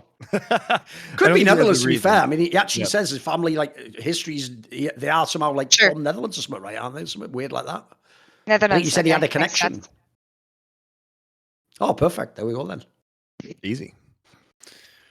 Do we want to make any predictions about how these matches are going to go? Yeah, come on. I want to hear Laure's predictions here. I want to get some firm predictions with some mean potential. Okay. Oh, by the way, I'll also just quickly say on Twitter, I promised I wouldn't do this, right? Because I've told this story in the past, right? On loads of past worlds, I've tried to do the thing where before the big game, you try to give the player the pep talk. So I've done DMs, like, famously, I sent Ordoamne one last Worlds, you're going to fucking crush these guys in the group. I sent one to work, famously Perks, before he played IG and got his fucking body slapped. Like, and sadly, it always backfires though. Whatever player I tell them secretly, you're going to fucking do this, or you're going to kill it, they always then fail mega hard. So this year I didn't do it. I didn't send anyone a DM until they were eliminated. And then, but I realized I did actually do it, because then when you did that tweet where you were like, oh, you know, like, I'm worried if like it's going to go, if Otto didn't come to the gym today, so it's going to be bad. So I was like, what are you talking about? He's going to carry the whole West. And then obviously they only beat Gam. That was it. They only beat Gam. They lost every single other game, like even the tiebreakers. So whatever. In the end, I did get him. I got him in the end. Monty. The power of memes is too much. Do us a favor and just don't say anything for quarterfinals. Exactly. A lot of people have said that to me in many regards, in many tournaments. People are constantly saying that to him. Exactly. Come on, here's the predictions. All right. To you. All right, bottom of the bracket first. EDG, DRX. Wait, do you want the score also? Okay, yeah, I guess it's better. 3-1 DRX. Gen.G, Damwon Kia, I would say. This one is hard, man. This one is hard because I don't know. Damwon wasn't the best in the LCK, but they've been playing so well lately. I actually, this is so hard. Okay, next one. T1 RNG first. I want to say, I'm an LCK fangirl, so it's gonna be biased predictions here. 3-2 T1 Rogue. I think 3-2 Rogue. Copium. There we go. And okay. And Gen.G Damwon. I actually don't know. Okay, my heart says Gen.G, but my brain says Damwon. Okay. 3-1 Damwon, I would say. We'll find out which one of the two we can trust after that quarterfinal. Yeah. But yeah, that's it. I think this is 3-1 JDG. Okay. I think it's 3-1 T1 in this meta over RNG. I think it's 3-2 Gen.G over Damwon. And I think it's 3-1 DRX over EDG. So I'm picking all the first seeds, which is kind of boring. But that's actually what you want to happen when you design these brackets, so that you get reasonable matchups. I think the ones with the highest volatility, it's definitely Gen.G versus Damwon, which, if you know the history of those teams and how they've been playing against each other this year, feels like it's very, very difficult to call, because Gen.G might be the best team in the world, but potentially the worst team against just literally Damwon, just that one opponent. And also, they haven't lived up to where they were in the LCK yet, but they're powering up slowly. And I think the more time you give them, just like we saw the massive improvement over it was fortunate for them, I think, that they were the last team to play in the second round robin, so they had 3 extra days in order to tighten things up. You also have to consider how the scrim meta is going to develop. And I think what's unfortunate for JDG when it comes to practice is that teams tend to scrim against the opposite side of the bracket. So I think Gen.G and T1 are just going to be primary scrim partners going forward.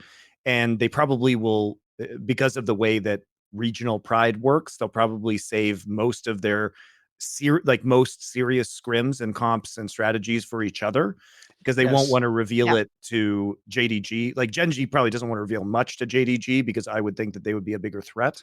See, and also all the 3 Korean teams could just shut out JDG and the Chinese, so you'd only have EDG to really properly play. Yeah, you're right. Yeah. That could be the shenanigans. JDG, so I don't think that Gen.G is probably going to be super excited about scrimming them a lot when they have T1, as long as T1 is still in the bracket. And JDG has EDG, which is like, that's not ideal. Like JDG would probably rather be scrimming against RNG, but they're in the same side of the bracket. So because of the way the bracket has resulted, I think that the practice advantage goes to T1 and Gen.G more than anybody else, which is another key piece of, because you have to understand the politics of how the scrims work and who's going to get what scrims and what value those scrims are going to have. So yeah, JDG is going to practice against what, like DRX and EDG. It's not awesome. It's not awesome practice. What now? What now? That's it. Unfortunately, we only have the 4 matchups to talk about. And we've kind of run through. All right, here we go. Then I'll give you my predictions. So, right, there you go. For purely meme purposes, I will just say that Rogue wins. Like, I know, obviously, every factor in the world says JDG, except all those ones I said before. Like, the fucking, I almost said Hillersang there, because he looked like Hillersang in that last game on Nasus, but Trimby fucking champion pool. He does have a champion ocean, if you don't know, guys. He actually can play so many different supports. And it's not a joke. He is the guy that goes on the LS stream and talks about some crazy angle, and then does it in a game. So, like, that's an interesting angle, I think, compared to rookie bot lane. Like, that's an interesting factor already. Then I actually do think the one area of JDG that does get overrated is I actually don't think Yagao is, like, he's not even close to the best Chinese mid laner, in my opinion. He just plays really well in his team and really well in his jungler. So it's not at the end of, like, Larson can farm like a motherfucker, mate. He can do all right in that matchup. And all of his champions, by the way, are in the meta right now. It's not like in mid lane he ain't banned out. He can pick wherever he wants. He can play the Z, he can play Orianna if it's in the game. He can play the odd Silas game if he chooses to. He has the LeBlanc somewhat from the LEC finals, a little bit of copium there. And then I do actually think, for real, the Malran factor is the interesting one, because Kanavi is more like that farm jungler. Malran just goes in, mate. Like, and what I love is, the joke is, now he also plays Lee Sin, so he plays everything like it's Jarvan, and he just goes in completely. Obviously, everyone was telling me, it's not Aduan there, Maokai's just broken. Maokai won fuck all games in this tournament. What are you talking about? It was Odoamne. Odoamne was stomping that stuff. Anytime he gets ahead, and he was dodging loads of top ganks. That was brilliant. So I'm going to just be a homer on that one and say Rogue wins. So I'll say Rogue wins. And you know what? Fuck it. Just for the disrespect, 3-1. Not even 3-2, 3-1. There you go. I hope that happens, guys. Because I also hate Silver Script, so I don't like 3-2 series. I don't even predict them. I hate that fucking shit. So then you come back, and I'm going to go, it's even worse now. If you think this is disrespectful, I'm going to say RNG beats T1. Woo! You don't like that one, do you, everyone? Hit me up, Sabatine. I'm going at your face, motherfucker. And here's the reason why they're going to win. Because, one, you know how I told you, I actually called before it happened, that top could lose to Rogue. And what did I say, Monty? Jackie Love will always give you a chance. Well, you know what? Guma Yushi's the fucking Korean Jackie Love, my dude. This guy loves to give you a chance in lane, in the fights. His champion pool can be a little bit sus. So all I'm saying is Kerry is a beast, but man alive, he's baby sitting there, mate. So I'm going to say right there, Gumayushi can fuck it up a little bit. I think Zhao, it doesn't even matter how you lane. The guy's just a genius at League of Legends, mate. In an anime, he would be like the guy who's like just the genius character, just like, I've calculated that before you saw that I would do that. I knew you would do that, and so I set a trap for you. Like, he's just fucking next level, mate. So he's thinking already of what Faker's going to do. He's going to find a way to beat him. Already did this year, didn't he? Oh, see you, Faker. What, are you the goat, are you? Well, in that case, mate, I'm some sort of, I don't know, fucking Middle Eastern butcher, because I cut the goat's throat, bleeding out, and a fucking feast on them lamb chops in it, homie. So there you go. RNG's winning that one. Then I'm going, fuck all this damn one. I know. Yeah, exactly. Some would say haram in some ways, but yeah, that's the other side of the equation. So then I'm going to say that Gen.G, I don't even think the damn one. I like the angle you're building up there. It's a sexy, like, you know, fucking stylistic man. Gen.G just comes in, Church of Chovy. He's just been, you have to understand, it's an anime. You don't just go to Super Saiyan level 4 in episode 1. You build it up slowly. You start off whack week 1. Week 2, you show a bit of, is that his true power level? Now Chovy is ready to just unleash on all these guys. He's going to supernova. That's 3-0, Gen.G. 3-0. 3-zip. Send them home. Damn one, your chance for a dynasty ended in the fucking finals last year. Khan blew the whole thing for you. Khan! Like, yeah, exactly. Star Trek, whatever that movie was, Wrath of Khan. Then for the last one, listen, I'm going to make it entertaining, even if it's shit. EDG versus DRX. You know what? As much as like both these teams have been underwhelming, DRX fucking sucks. I know I said in the group stage they were good. They were looking pretty good. I watched them all year long, mate. That's how I could tell the people on broadcast who don't watch DRX. They were making these motherfuckers sound like the second coming of like fucking Samsung Blue. So like, oh, the macro is incredible. They're not even going to be in a position or any macro. EDG's just going to win. They've got Viper. That's all I need. They've got Scout. He's pretty good too, you know. JJ's not bad. Like, mate, I don't even care that Flandre is just on his victory lap after winning Worlds. Like I said, it doesn't give a fuck. Like, I think EDG are bangers. Mako also always underrated, mate. Always underrated. He's just a banger support. So EDG's winning that one. There you go. Taking a lot of fucking underdogs and a lot of liberties, just like my career. There you go. So that is quite a few underdogs. I can definitely see the angle. Like if EDG has the read on just how to defeat DRX because they are one dimensional, like that could happen for sure. That could happen for sure. There you go. I like filled a solid like 10 minutes there. That was pretty good. No, I think that's what's exciting about these quarterfinals is that it doesn't feel super predictable, and what's fun is the worst teams like DRX and EDG got matched against each other, so at least we get an exciting matchup instead of what would probably be a blowout if they were up against basically anybody else except for maybe Rogue. But I think Rogue could beat DRX in a best of 5. So honestly, yeah, easy. I mean, the first best of 1 was easy enough, and when you look at the other games they played against them, it was more of a draft and red side issue rather than skill check per se. So yeah, best of 5 for sure. We'll never see it though. But yeah, Rogue is smashing JDG. No double elimination, Mr. Riot. We'll never know. I don't know. I'm just wondering, does the okay, I shouldn't say that, but that's fine. I'm just wondering if the LA office explodes if they put on double elimination, because at this point everybody's requesting it. Everyone wants it. I'm just wondering why they don't. So but I mean they do in LCS playoffs. Yeah. The conundrum. The conundrum is, why is this particular decision being made? Why is it being made? I don't know. One day, maybe. So you say that, Monty. Like, MSI, there's so much. You say we'll never see Rogue against the RX. What if that's the finals? Exactly. That's the ultimate final. Because think about it. Then you have Deft against Larson. Someone can't choke. Someone's winning Worlds then. So all I'm saying is, listen, the reason I also like do crazy shout-out, like call-outs as well, is because the way it works, I know the way media works in esports, Monty. If none of it happens, no one gives a fuck. It'll just be forgotten. But if this is how this, by the way, spoiler, I'm giving away the secret source of how LCS casters use Twitter. What you do is you make an ironic, silly prediction, like, what if EG just beats T1? Then when they do, you unironically like take the tweet, like, see, always riding with NA the whole time, baby, and everyone like likes the tweet. So basically, if any of the shit I said happens, this is going to be like a sick meme video where it's going to be like, and then I was calling it out like, Faker gets smashed, like, and then that's going to be like the beginning of the segment with all the fucking crazy highlights in it. So I know what I'm doing, mate. I know what I'm doing. This a shotgun approach, but exactly. the other Twitter tactic is if it doesn't happen, then you were just being ironic because you knew exactly. You were like, come on, guys. I watch LCK all the time. DRX was never going to lose, and that we're like, whatever, mate. You know, Zeka's a really good mid laner. It's like, guys, you. Stop, please. He's not. And Akali. You saw some highlights on the Zeka champs. Like, please, you didn't watch him in other metas. Please, you don't know what he's like. What have you seen his laning face? To be fair, nobody can see laning faces because we don't have replays. So I understand why you wouldn't necessarily know that unless you'd watched a lot of Zeka. Wait, one thing I want us to have, because I don't think we have it in LEC, right, Laure? We need that feature they have now where someone at the beginning of the game, they show all 3 lanes at the same time to show you if like someone's like ganking top at the same time, the bot lane's fight. That's a fucking sick feature. I actually think that's such really a level up for the broadcast. It's awesome, isn't it?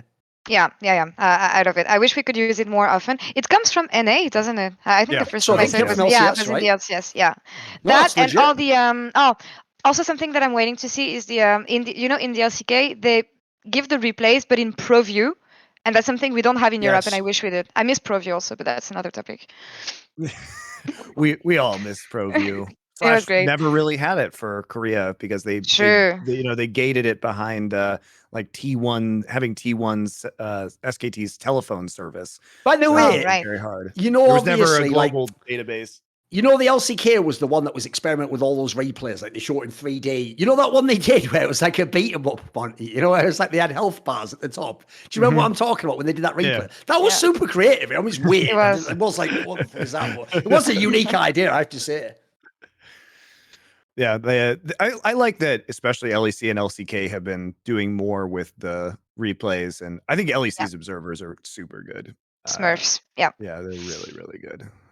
Oh, they're the best, LCS, mate. LCS observers.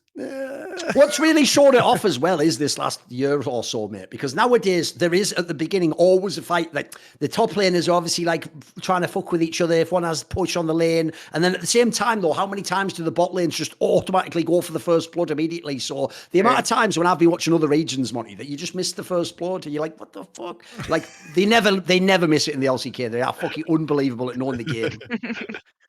Huge part of it. And it just, you know, I guess my one complaint with the triple view is that they kind of tend to use it every time, where I think it has to be more discretionary, because there are some comps that we just need to watch jungle pathing. If you know the game, like you're like, I don't care what's happening in these lanes. Like I really care about this potential level 2 gank that's coming in. And that's really the focal point. So you have to know when to use it. And I think it's a little bit overused right now, but hopefully that will come in time. That's actually something we tried in the LFL, like splitting the screen in two and showing both jungle paths rather than showing the lanes. It's actually really cool. I would love to see more of that. Again, it just depends on what like if you know that this is going to be farming or whatever, or there isn't a win condition around bot side. But you know, a lot of the games where you see level 2, level 3 ganks for a Callista, like you just know it's coming or it should be coming, and that's where you have to focus. Yeah. Okay. Well, Laure, I know you have to go. So thanks a lot for but that was cool. That was really cool. Thank you so much. Thanks a lot for coming on. It's been great. We're My gonna take a break, guys, and when we come back, we'll do viewer questions as usual.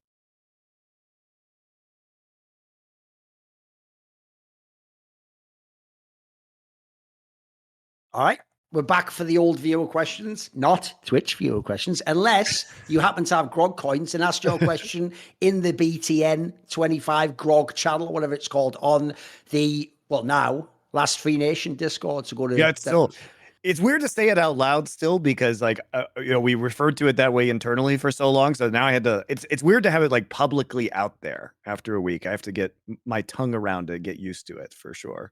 But yes, now it has been rebranded to Last Free Nation, plus our YouTube is now youtube.com/@lastfreenation and @lastfreenation CSGO, I believe. So slowly getting everything switched over, guys. We'll get the Twitch switched over soon enough. We'll go into that channel right now. And the first question is about GROGcoin. Now that you revealed the company LFN, what does the future of GROGcoin look like? Well, now, guys, it'll be easier for us to do things like sell merch in GROGcoin once we get the merchandise stuff rolling. We do eventually want to do live watch parties and stuff for you guys, where we could sell tickets or drinks or this kind of stuff. Maybe next year's Worlds or MSI or something. Could be, right? With GROGcoin. Yep. These are all options. And we will figure out how to use it. It's great because we can basically create our own economy, obviously provide rewards for people who hold a certain amount of grog coins, discounts via stuff that's done in GROGcoin, transactions, that kind of stuff. So we will get more for you in the future. According to Buddha, the final step to achieving enlightenment is to detach oneself and laugh when confronted with futility and suffering. As such, how far along are you in your path to enlightenment, thanks to the ever-present injustices and bullshit in esports? I mean, the joke is that Honestly, is really something. No, the joke is that was originally how in esports, actually, I figured out you do have to deal with it. If you basically, it's like the famous saying, like, I laugh so I don't cry. It's like, I think it was like some like philosopher or something. Like, basically, the premise goes, it's actually essentially, without making too much of a tangent, it's one of the reasons why I actually think the people who people call them woke. I just call them people who hate everything and try to ruin everything because their lives suck and they have baggage and trauma. The whole premise, if you notice, Monty, where is their battleground taking place? Language. And who are the first people they always attack? Stand-up comedians. Because if a comedian can say the thing you don't want him to talk about, and even worse, laugh at it and make light of it, this is why language is so interesting, guys. Notice the way that's even phrased. You make light of a situation. You can take something as horrible, like gallows humor of like a death, cancer, like someone being executed, but you can make it funny, and it actually takes that premise and suddenly it doesn't have the weight dragging it down in the darkness. It makes it lighter. It makes it like, oh yeah, actually life almost is just a joke, isn't it? It is just a comedy. So in a fucked up way, I do actually think that is a real technique. Not only can you use in life itself, it's why people who work the worst jobs tend to have a really dark sense of humor that sort of keeps you going. Famously, it's what people in like trenches do in war. But also, I do think in esports, that is the main thing that has enabled me to get through in my career, is if I just go into the darkness. I think some of the things Richard's reported on, like essentially he started out by like sort of like initially going through the top of the fucking glacier, like, oh, let's just see how deep this match fix goes. Oh God, below the surface, it's 10 times bigger. So instead of just being ridiculously black-pilled on like, I can actually never expose this. And in fact, every time I expose it, it's like a virus scanner. I just level up how good the next hacker is, and he just makes an even better version. It's like, that's what match fixing and stuff. So basically, you have to make it fun now. You have to find a way to laugh at it and think how silly it is. Say with Riot. If you know Riot will never change things, you get that forced helplessness feeling like, oh, it's depressing. If instead you just go, those bloody idiots, and you make fun of it like with a skit or something, it actually makes it fun again. You can sort of get back on board with shit, can't you? Yeah, it does make me feel better. But I think that part of the suffering in esports has caused me to be jaded. I feel much better about esports these days because even though, as we've said, from an outside perspective, from an objective perspective, esports might be at its worst ever in terms of level of corruption, bad actors, monopolistic control over the scene. I've been trying to unjade myself by doing things like this show and making my content where I can just do it on my own, and that I can engage with esports in the way that I always loved about esports without necessarily engaging in all of this bullshit. So honestly, it's refocused me in a lot of ways to building up Blast Free Nation, to building up the content, to doing these streams. Honestly, I've really enjoyed doing the watch streams that we've been doing for Worlds. They've been really fun because I've got my friends there with me, and that's what was fun about esports, was like bantering with Doa and the broadcast and just having a good time and not dealing with all of the bullshit of these companies trying to keep you down and control what you do and what you say and pay you garbage for it and make you fight them all the time. Have, really bad actors trying to gaslight you in these situations or straight up lying to you. That's the frustrating stuff that made me jaded. And so for those people, here's a Buddhist analogy for you. For those people who are still caught in the cycle of samsara, crushed in the wheel of suffering in esports, we are creating the exit to the cycle of death and rebirth in esports by creating this new company. So hopefully we can make enough money to have a place for people to go to where they can enjoy esports creatively on their own terms and not be in esports samsara, as it were, right? The thing is, I was going to try and hop on that and say that when you enter our content nirvana, it'll blow your brains out. But actually, that would be exiting nirvana. The esports pure land. How do you feel about Carlos joining Last Free Nation in the future? Well, I saw you tweeted again today. I don't think he wants to do that. Remember, he's on like a fucking private jet. I don't think he wants to go work for us. He tweeted today about him being on a private jet. Look, man, I would love to work with Carlos. I think Carlos is great. I am looking forward to seeing what he does in the future.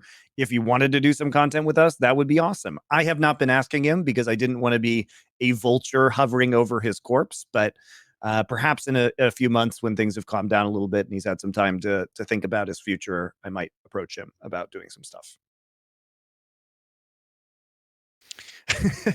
Question for Monty. How devastated were your Asian wife and mixed race child when they found out from Twitter you are an angry racist incel? I mean, this is the shit that goes around, right? I mean, on my wedding day, when I got married, because you guys remember I streamed it, there were a bunch of people on social media who were calling me a racist because I married an Asian woman because I apparently have a fetish for Asian women, which I don't. She's literally the only Asian woman I've ever been in a relationship with. But it was really sad honestly, to get married and have those kind of conversations. But the thing is that all these people just project upon you about your life or your personality. I mean, people assume very strange things about my politics all the time that are completely incorrect. And I don't really understand it because I try and keep my personal life and out of the public sphere, as it were. You know, I am married to the only reason you guys know about my wife is because I married somebody who's an esports personality. And pretty hard to hide it, especially when she had the kid. Yeah. And I posted like 2 pictures of him ever on my social media because I don't think that it's ethically correct to put the burden on my child of having a million public pictures of him out there, because I think he should choose how to run his social media, if at all, in the future. Hopefully he doesn't have social media. That's what I hope for him, frankly. But I think I don't like it when parents put a lot of pictures of their kids out there for the general public, because I think that it creates a record that their children may not want. And I also think it's kind of self-serving and gross in a way. Like, you are sort of like in some fucked up way profiting on engagement using your own like family in those days. Yeah, I get the vibe too. I don't want to hear that cloud from my kid. Luckily, Monty, as a good uncle, you know, instead of just handing him, you know, the sneaky Marlboro or the beer, I'll just send him my block list when he gets social media. So there you go. He'll be instantly ahead of the game. Won't he? He'll have them all blocked. Don't worry about it. But yeah, you know, that the question is obviously a joking one, but you know, the weird shit that people assume about me is absolutely wild. Like, especially like here's a political take. Like, you know, people would talk about me like literally being racist in some way, even though I'm in a mixed race relationship, or being like against immigration. My wife is a naturalized American, right? She was born in Korea and immigrated to this country. So like these things that people think about me are just fucking crazy. I went back and watched some of the past World's Finals. Am I crazy for thinking the opening ceremony is more often than not more hype and memorable than the games themselves? There's been a lot of bad finals, but I also think blame that's a product format of BO5 single limb, you know. I blame the format, but also credit to them for making it such a spectacle. I would say that the highs of the World Finals opening ceremonies have been very high. Obviously, I think what they did, not because the Dragon one was unreal, wasn't it? Not because of Imagine Dragons, but because of like all the Korean drummers on stage and like the entire spectacle of it. Yeah, was incredible. Honestly, I thought the one in China where I had the like augmented reality dragon flying around was unreal. Yep, that was cool. The one where the latest one where they did I think it was 2019. Yeah, 2019, where they did the like hologram projections of KDA where they would switch between the characters and the real performers, was incredibly cool. Like incredibly cool. Now then we've also had some fails, such as like dancing Ari, like Uncanny Valley, like weird augmented reality. Garbage, wasn't it? That was bad. So they've had some really bad ones, but they've also had some really, really amazing ones. I think probably this year's will be very good with the Lil Nas X there. And I think because it's in America, they'll have access to like some really high tech stuff that they'll do. I just want to see what the Chinese and Korean broadcast will be showing.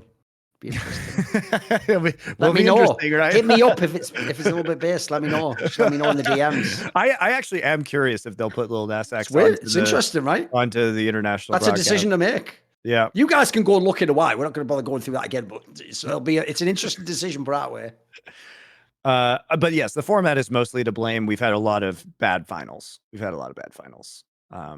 I also think as well, I'll throw this in there, because in games like CSGO, for example, we have some amazing finals. But one of the reasons why is because the circuit in CSGO is a lot more forgiving. In League of Legends, there is one world championship every year. Realistically, you're not going to have many years where you're like the best at your position or in the best team in the world. It really can be. It's like the Super Bowl. It's going to be one and done for a lot of people who make it to the Super Bowl. So I think the pressure you get on that game particularly also sometimes makes people crumble, just not play as well, like fucking shit the bed. I think it's the ultimate venue to choke in esports is the League of Legends Worlds Finals. That's why you've had a lot of 3-0s, in my opinion. Yeah, it seems the pressure seems to be pretty crazy when you start to go down too. I think the stadiums and the stakes are so high, and the pomp and circumstances so high that it does really play on players' nerves also.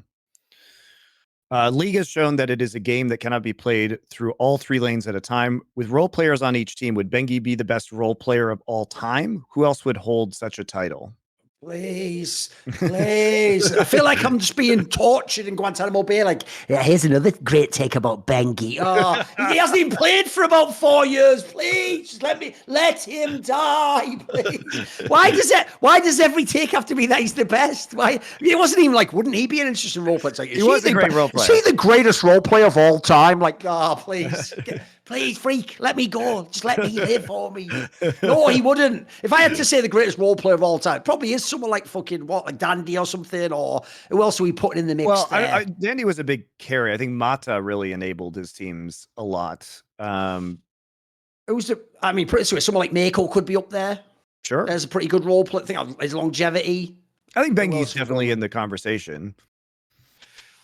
But remember, guys, you can't have it 2 ways. The more you prop up Ben.G, the more you sully Faker's history. So T1 fans, you're the sweaty guy with the button right now, which is like big up Ben.G or, tarnish Faker. Those are your 2 buttons. To be fair, I always thought Reckless was one of the greatest role players of all time. The way he would just 1v2 farm that bot lane while the great solo lane is 1v1 the game. So, I mean, in the West, Odo Amne would obviously, I think, be in that conversation. Impact would be in that conversation. Who else would be there? Yeah. Golden Glue. Golden Glue. Just saying, homie. Smithy? Yeah, Smithy. Prey might be in there. Oh, Prey's a very good one, yeah. Yep, Score when he was an AD carry. Like the joke is, it's if you are a carry top laner, as they all did, your dream is to play with Prey, Noon, fucking Smeb, Khan. Like, there's a reason these guys are at their absolute peak when that guy's in the bot lane, just safe farming and then being a boss. And also, if people don't know, he was apparently like a shot caller as well, right? I don't know, actually. I think people claimed like he shot called the lane and then like the fights, and that's why they were so smart and moving around the map. It would make sense. Yep. If I understand it correctly, Last Free Nation is supposed to be owned roughly equally by all content creators. Definitely not. No, that was never in any way it was written. What we said essentially was that all the founding people have some degree of equity. By the way, just think who owns this company. Why the fuck would I set up a company and then just go like, oh, hey, like Maui Stick, for example, like a guy who's very young in the industry, just have an equal share of my company as me? Because apparently Thorin is now, I've never been accused of this, a fucking communist, and I believe everyone's just equally own the means of production. No, I'm very much like a fucking industrialist robber baron, homie. I believe I should own the majority, and then I will choose whether I am gracious with the fucking peons and peasants. No. So basically, the more people do, the more equity that they have within the company, right? That's the thing, is that a lot of the work right now is being done by myself and Thorin with other people contributing. Now, the idea is that everybody does get a stake within the company from the content creators that we're launching with and people that we will be bringing in the future as well. And the more you commit, the more you get. It's very simple. It's very simple. What happens if a content creator leaves? They need to sell their shares? No. I mean, their new employer might force them to sell their shares. We will not do that. And it's a standard equity agreement where it vests over a number of years of doing the content. So people will stay with us in order to acquire equity. If they want to leave, then they simply won't have equity anymore. And depending on what they want to do.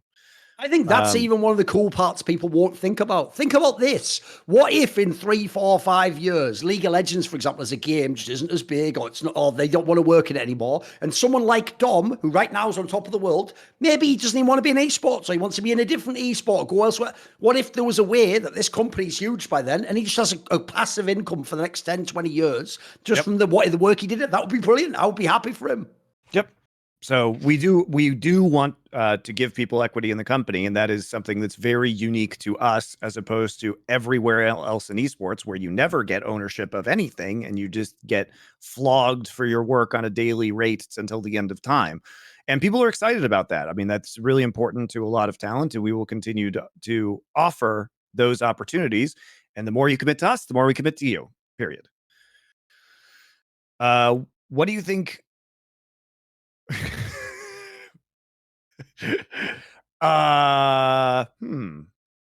I don't know. I guess we'll just answer this question.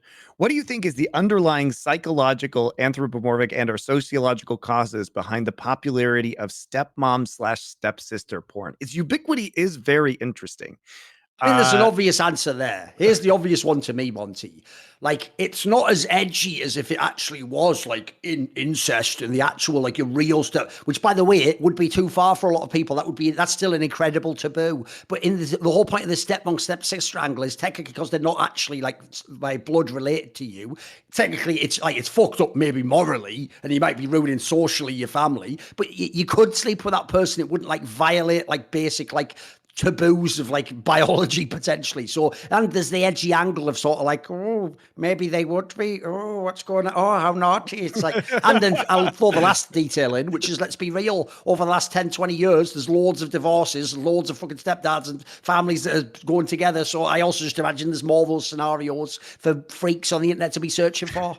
I also think that the step parent/step sibling kind of covers every angle of pornography. Like if it's stepmom, it's like younger guy with an older woman. Yes, it helps with the casting. Exactly. Yeah. Dad, it's older guy with a younger woman, right? So there, you're kind of overcoming like age taboos there as well. Well, the joke is, I bet in porn now they're like really mad at being like typecast now. Like, oh, of course, I never get those bloody roles. It's like, you know, the stepdaughter. I'm the bloody stepmom now, aren't I? Fucking there's bloody industries, you know. I bet they're like that. You know, like how in Hollywood they're always complaining about like typecasting or whatever. And then like the step siblings are like same age, right? So you get to hit like every angle with that. That's what porn's all about. I mean, look, yeah, I do personally.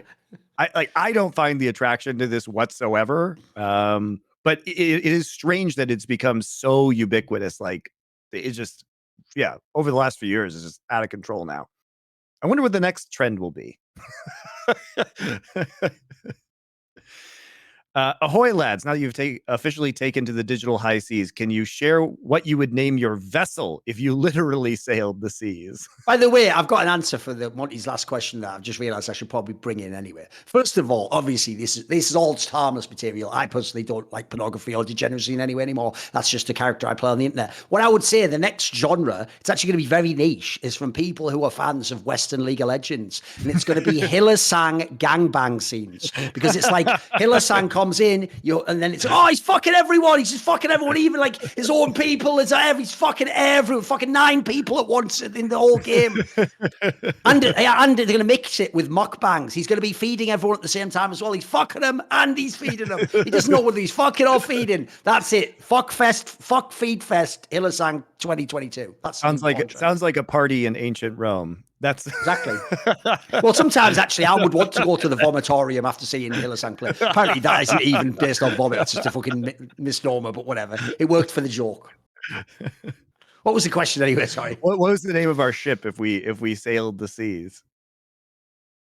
I don't know about this one. I'd have to think about this for a while, I think. Let me think. What should it be? Probably should name it something after like OGN as like a fucking shout out because Champions was just killed brutally, wasn't it? So like it'd have to be something like that, wouldn't it? We have to raise the OGN off the floor of the ocean after Riot destroyed it to go on our salty revenge champions. Something like that. The salty champions. There you go.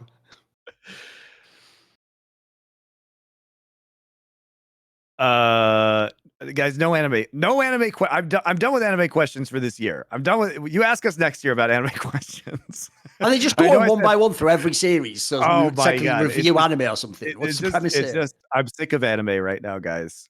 Okay. I'm vetoing anime this year. Is your alias your real you, or is your alias just an alter ego? It's a enhanced version of me. I take my qualities and then I make them more ridiculous for your entertainment. It's a spiced up version of me.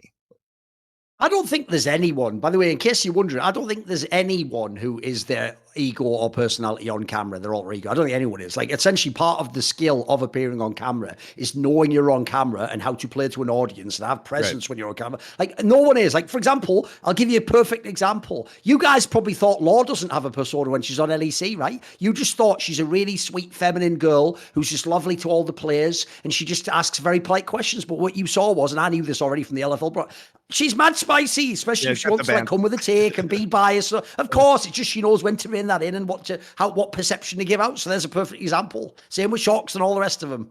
Yep.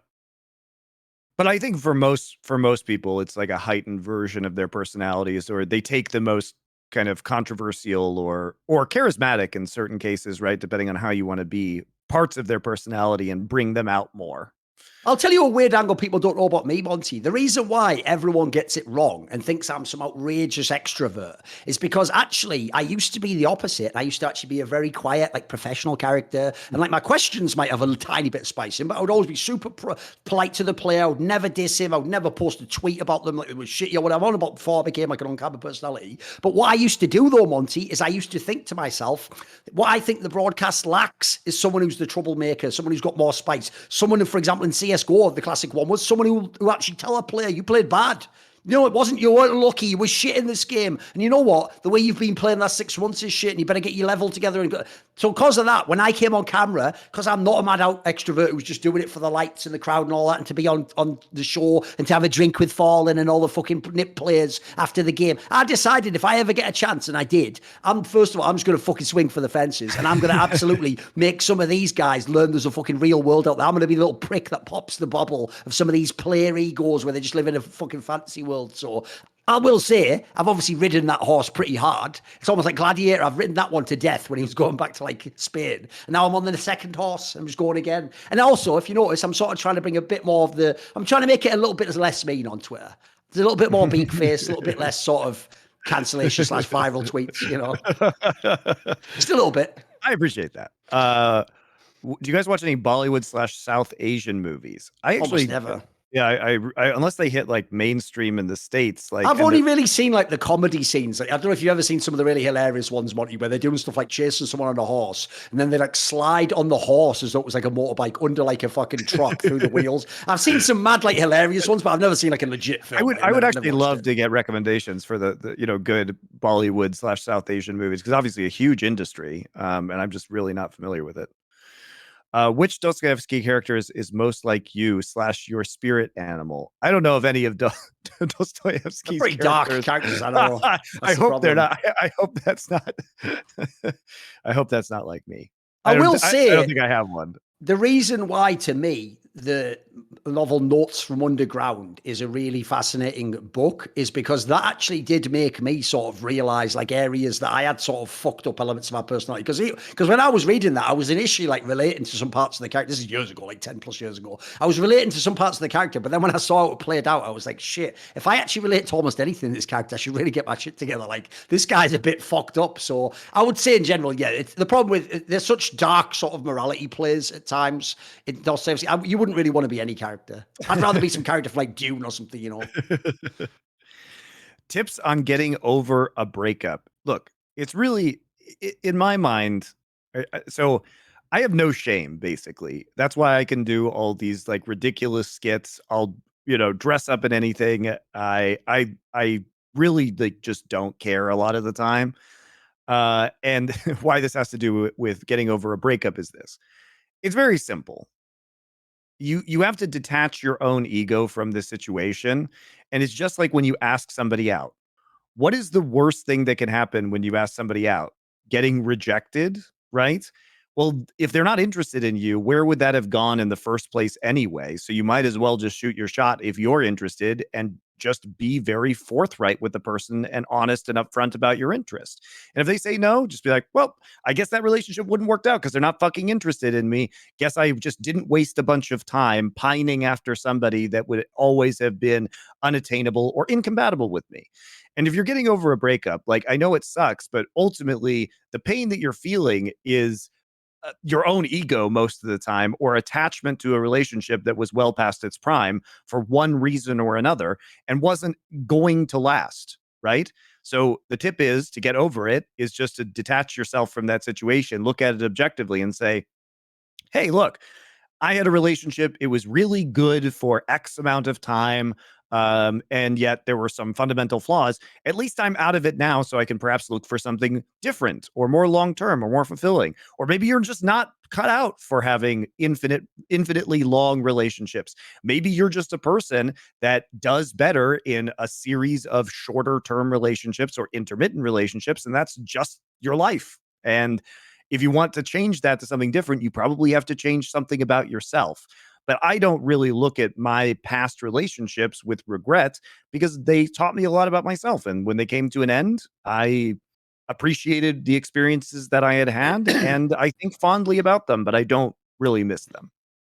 I would say, in my opinion, all relationships on some level involve a degree of willing self-hypnosis. You basically program yourself to see the best in that person, to enjoy spending time with that person, that you're going to build something together. You ignore all the things maybe that you don't like about them and diminish those. It's a bit like the famous quality that someone might think that they have like an ugly feature, but if they have other features that are beautiful, it overpowers that. You're only going to see the eyes or the nose or the lips or whatever it is. You focus on the part that's beautiful, right? So what I would say is, when you're doing the opposite part of that, this is the reason I don't believe all that nonsense. Like, it's the one. I think you make them the one. That's the premise. Yeah. The one that you choose to let fully into your heart, and then you build up into this mythological the one, the archetype, the anime, or whatever the fuck it would be. That's, who you're going to be. So do the opposite process when they break up with you. Like, what you do is you de-hypnotize yourself, you deprogram yourself, you remind yourself of all the flaws the person had, and when you met them, you didn't on day one think they were the greatest person ever until you had those experiences, which, by the way,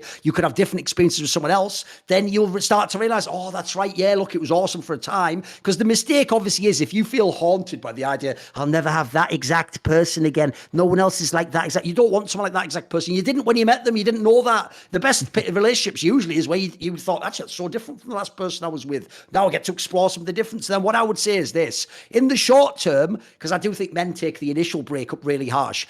I wouldn't say what everyone else does, like, just get under someone, just get out on them. You're going to be a train wreck if you do that bit. Do the opposite. What you do is think about the other thing you want to do when you're in a sexual marketplace is increase your value. So I would say just focus on yourself for a while and do things, by the way, that give your life anchoring purpose. So hit the gym, work out, become in shape, find some hobbies that are cool, find a sport that you can go and play. Work and on your career. Yeah, work on your career, work on your skills, work in league or playing games with friends, etc. Basically, focus on yourself a bit, but get some hobbies, get really interesting. Then when you're ready and you go out there in the marketplace again, you'll be in prime position to now the world's your oyster. Yeah. Also, engaging in hobbies will give you a better chance to meet people through not online dating, which fucking is stupid and sucks. Exactly. Infinitely better to meet people through shared hobbies in real life rather than dating apps, guys. I'm just glad I never actually was on those or doing anything, because I missed that because of the sequence of my relationships. Never really went on there or made anything of that, but glad I didn't.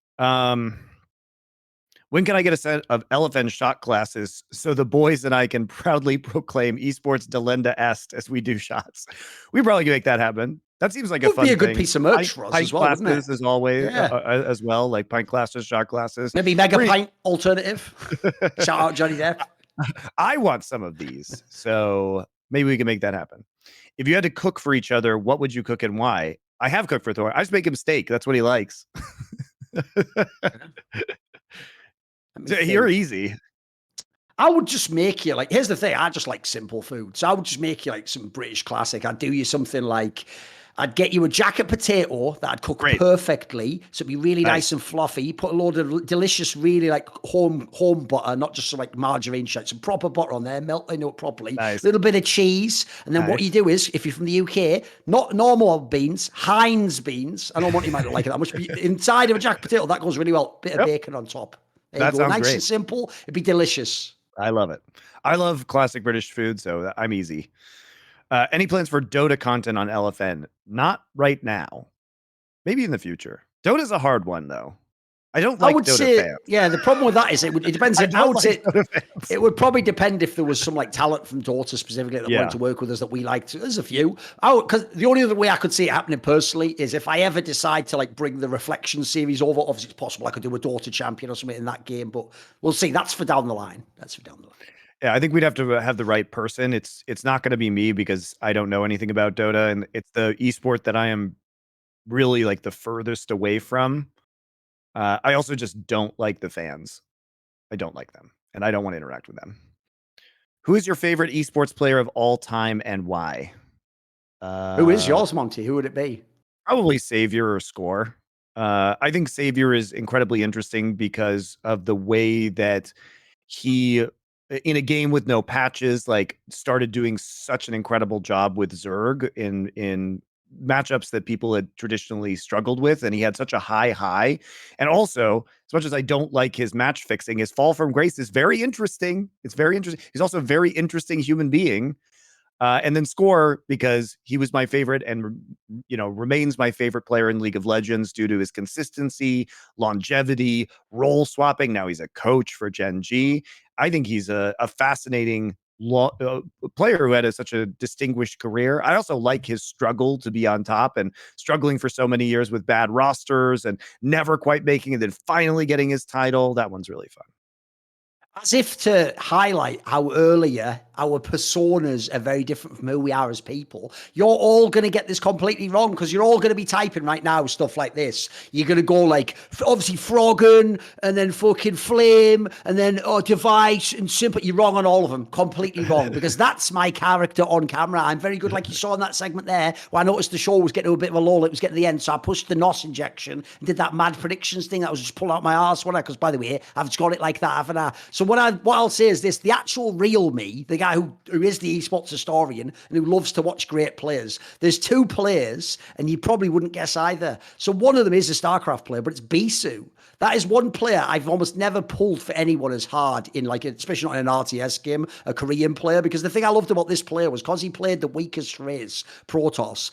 Protoss in Brood War clearly is the weakest race. Like, it has to have like patch timings of map pool has to be there. You have to have the right builds are just met at the time. It's not like Terran and stuff where you can just play out like standard and you can just hope you win the game. You're always walking the tightrope as a fucking Protoss. So the reason this guy was brilliant was he was like a genius player who was a Protoss. He had the best mechanics. He had the super skills and he had that super mercurial up and down form. So he was just one of the coolest players to pull for. Because if you don't know, he really would have mega slumps where for like 6 months or 9 months he was just shit and wasn't in any of the star leagues. And then he would come back and just like get the most like kills in a pro league and get like 40 fucking wins or something mental and, fucking winners league, wreck everyone and ace them. Then the other one, probably my number one answer of all, because it just goes so far back in time and he still plays Quake to this day. It's Cooler, the Russian genius Cooler, because he basically was the ultimate like mastermind brain player. It's funny because in the latter years of Quake, he actually, by the way, leveled his skills up and got really skilled. But in the early days, he really was, no joke, a 16-year-old Russian kid who was just like spanking like the great American champions while typing trash to them in the game as he's playing. Like, dude, he would do stuff like beat people, and then when he was winning, like say like 10-6, and like there's almost no time left in the game, when they were like trying to desperately chase him to get a frag, he would just run away and then be typing like, yes, haha, you can win, keep trying. Like, he'll just be trying. Dude, this guy was like Conor McGregor mixed like everything. He was unbelievable. He's like one of the most compelling players of all time. How do you deal with existential dread, thoughts of impending and inevitable death? I simply live my life the way I want to, and I try my best not to capitulate to other people, which means that plebs look at my career and be like, oh, Monty, it's such a problem, like constantly getting into fights with people, like sabotaging his own career, et cetera, et cetera. I just don't want to compromise and do things that I don't want to do because I don't want to die being a sad little corporate bitch. That's it. I try and do things that enrich my life on a consistent basis and not have fear of the future, because I believe that if you have a fundamentally strong skill set and you're smart and you are versatile, then you can find your place in any situation. And I also believe that if you behave in a way that is consistent with your belief, you will draw people with similar beliefs to you who will support you and be loyal instead of just rolling over for whatever company or other individual demands of you. So that's it. It's not that hard. I've got kind of a full spectrum answer to this because, first of all, I actually think the most simple way I could explain that I do it. It's the same way I've been able to do all these esports pieces of content, and I don't get burnt out. I don't get grinded down. I don't go, what's the point? Because I have a purpose to doing it. Like, I'm the historian. I want to tell, like I said earlier, I want to say the things other people won't say. I want to address topics that I don't think people are attacking the way I am. So basically, I try to live my life by my own code of honor or principle. It's why I did a recent short video on my side channel where one of the first movies I recommend is that one I've said before, A Man for All Seasons. I relate to that main character so much, mate. That would have been me in past gen. I'm actually glad I live in this. Everyone else is like, oh, I hate living now, all the fears. What are you talking about? I would have been dead in some, like, I know I would have been crucified or fucking wrecked in some religious uprising. It would have been a nightmare for me back then. Now's the time I want to live. So not only can I do it, and then also the other thing is this, I've just found in life, when I think of all the different experiences I've had, good times, bad times, first of all, the best times in life is when you are present now, in the eternal now. In that moment, there is no time. You just feel fucking amazing. You don't think about time. If anything, is a distraction. It's a limiting factor to your mind. And then also, I reject the premise of the question. That question is programmed by life and movies. You have accepted the inevitability of death, and you were implying almost like the destruction of your life. And I think, for real, I don't give a fuck what anyone thinks otherwise. That's my character, homie. I think when you die, it's a bit like in sort of like Counter-Strike. When you die for a second, you see that weird third-person view, and then you're off, aren't you? You're out. So I feel like when I die, maybe this adventure's over, but it's like, even though I don't know if I believe in near-death experiences, there's a classic trope that people have in it, which they say that when you die, instead of fearing and thinking, oh, but they say it's like just taking off like a really tight shoe and being like, oh, the relief. Like, you mean all those like human worries and concerns and what would happen? Oh, no, they'll be fine. It's just a game. We're just heading off to the next thing. I think that's going to happen. I don't give a fuck. What am I scared that you're going to go, oh, you're lol in Twitch chat? Homie, I'm going to be gone. I'm going to be off in the fucking ether. Don't worry about it, mate. Also, I also don't have existential dread. Nah, don't do it. I think that's a product of modern life. I think that's a postmodern problem. I think existential dread is a postmodern problem. That anyone who's seen the LCK knows dread fucking sucks. That's a bit of a reach. Do you prefer music with or without lyrics? I don't have a strong preference. Probably with, because I really like lyrics and because I studied literature and I look at them in a literary way, but classical music without lyrics is totally great too. So I don't really have a strong preference.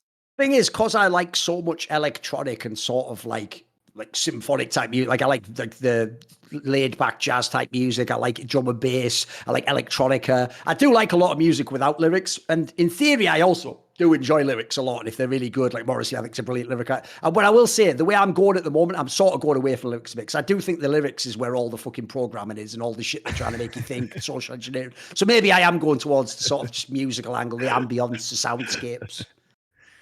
How has groups affected your predictions for World's MVP? I think Zayas is leading it right now, which I wouldn't necessarily have thought coming in. I don't think we have a strong candidate. The key thing is, because of the playoff bracket being so many strong teams, and the basically, aside from top, the best teams all made it, the MVP will come from the playoffs. Like, I don't think the group stage will even end up mattering that much. So, for example, if you are still a fan of Chovy, people like Zeus, like these are obviously the players that are like bang on to win it and go the whole way and get the title. Obviously, someone like maybe, I don't know, fucking Zhao Hu or Ming, they're on the cards if RNG goes far. So I think yeah. The normal names should still be the contenders. Like Trophy could obviously win it, of course. Ruler could obviously win it. Viper could, well, don't know what. I doubt Viper can win the tournament, but in theory, he could win it if he made the final, maybe. Yep. Yeah, I think it's too early to tell, but I would be leaning towards Zayas at the moment. Are we going to call content creators on the LFN banners crew members? Oh, right. I see what you mean. Yeah. It's a good theme. I mean, I think here's the thing, though, guys, at least in my vision of this, the fans can also be part of the crew. Like, that's the whole point, is that we want you to join us and have a good time there and be part of the community. Especially GROGcoin holders. Yeah, especially GROGcoin holders. I think that this is something that the fans can join and opt into as well. Like, that's something that we want to grow. So the more involved people are, it's great. Towards the end of the film, Men of Honor, the meaning of the mantra ASNF is revealed. What guiding mantra, if any, drove you to your success, or what is a simple mantra you'd recommend for others pursuing excellence? You have one? I don't know if I have a mantra, as it were. I think that I was very much inspired by the Arthurian romances and those concepts of chivalry, especially the Wolfram von Eschenbach Parsifal, when I was younger. And so I tend to view a lot of my actions through those lenses and my growth through those lenses in terms of behavior and right action. So I don't know if it's necessarily a mantra than thinking about those stories or mythological stories. I have two. One actually relates to what you were just talking about. It's also from like Grail romances, which is the premise that when the knights set out for the Grail, because spoiler, like mythologically and in terms of like as a metaphor, it's not really about finding an actual object that like they're going to seek that's out there. So it's about like the idea, like the quest for enlightenment or like the access to true Gnostic fucking knowing or something, right? So essentially, it's about your own journey. So there's a line where it says that each knight went out to the forest where it was darkest and no path had been laid out before him. It's about the idea that you don't just go and follow what someone else did and copy what you find your own way. And that's why in this scenario, you go to where it's darkest. Like in my career, my success, all of it has come from looking at things that other people aren't doing and things that actually only I could maybe do or no one's attempted to do. And if you do that, you're not competing against anyone. You're just you. Like the joke on CSGO desks by the end was, you can hire plenty of people to replace this person or this, but if you want Thorin, there's only one in town. There's not plenty of people have tried. They haven't been able to pull it off yet. And then the other one, I would say it's a bit like before with if you're having a bad relationship. I love that classic one from the story about like the obscure Middle Eastern king or whatever who says to his, the fucking his wise men, I want a ring that has an inscription that when I'm happy, it makes me sad. And when I'm sad, it makes me happy. And they put this too shall pass. Because it's both sides of that that's next level. When you're in a bad time, don't worry, it's going to pass. When you're in a good time, enjoy it because it ain't going to be forever. So I think that's a brilliant way to sort of view life, in my opinion. Yeah, totally agreed. How cooked is too cooked for a steak? It depends on the cut, but the general rule is anything beyond medium rare is too cooked. I go medium, so but you have to realize I used to be in the well done school, so you're coming medium's along. a big deal. Yeah, and by the way, I will say if I get like a Wagyu Monty, like the really expensive one, I do get the medium rare for that one. So for that one, I want it to just melt on my tongue. Exactly. Any chance we could see Papa joining LFN with the news of him departing 100 Thieves? I mean, I'm certainly open to that concept. Keyword is chance. We're not going to announce it now. Yeah, he's joining. Yep, here's a contract. Checks in the mail, baby. Like, come on. It's not impossible. Put it this way, I would like to do a show with him. Who the fuck wouldn't? He would be a brilliant content creator. He was phenomenal when he did his job in the LCK, in my opinion. Yeah. I think that would be very interesting, and we'll see where he goes now that he is looking at other career options. Maybe with his new job, he'll be able to do some of the content on the side. That would be fun. But I think he's got a lot of opportunities. If you think about what he's done, he's been a world-class caster. He knows the game of League of Legends very well. He's very successfully managed a team. He also has built programs for like youth. You have to remember, guys, that Papa Smithy's background was he was like a school counselor, right? That's where he came from in Australia. He was like an elementary school counselor. So he's really good at dealing with children interacting with children, which is what esports is as an industry. That's a very powerful skill to have. And there's a lot of applications for that. There's a lot of applications. Even though, obviously, the idea we're going to get core streaming doesn't seem very plausible, and the live view is a bit scuffed. Yeah, you can do a website like Dom did back in the day. If it was ever possible, it would be a dream of mine, Monty, to be able to bring in specifically for custom tournaments, like a specific final or something, like a classic duo. Like I'd love to have Anders and Semler do like a CSGO final, or you and fucking Dor and Papa do a TriCast of some like world fun. Wouldn't that be the shit? It's just a one-off. You don't have to commit the whole year. You just come in and you have those brilliant minds, or come back and recreate the chemistry. That would be the shit. Yeah, it would be fun. Who knows what the future may hold? Maybe Riot will be a reasonable company someday. Unlikely, but you never know. You never know. Okay, that was the last question, guys. Thanks a lot for coming this week. GROGcoin holders, we will be back basically next Monday to talk about the quarterfinals. And then the Monday after that to talk about the semifinals. And then the Monday after that, I believe, to wrap up all of Worlds. As you guys know, please subscribe to Last Free Nation across social media. We have TikTok now. We have Instagram now. Help us with those numbers. Subscribe to the YouTube channel. Obviously, again, I am doing the watch parties on my channel, twitch.tv/MonteCristo. So follow that channel if you want to watch along with me and Doa and Wolf and various other guests, probably Papa Smithy as well. Thank you if you've been subscribing to the Twitch stream that the show is on. We also have Power Spike, the new show with Dom, D-Gun, and myself. That's coming up again this week, and we'll be doing that throughout Worlds and next year as well. So lots to look at. Plus, the CSGO major is coming up. There's also that angle, and we'll be doing more content for that. So if you're a CSGO fan, tons of stuff coming down. We'll see you next week.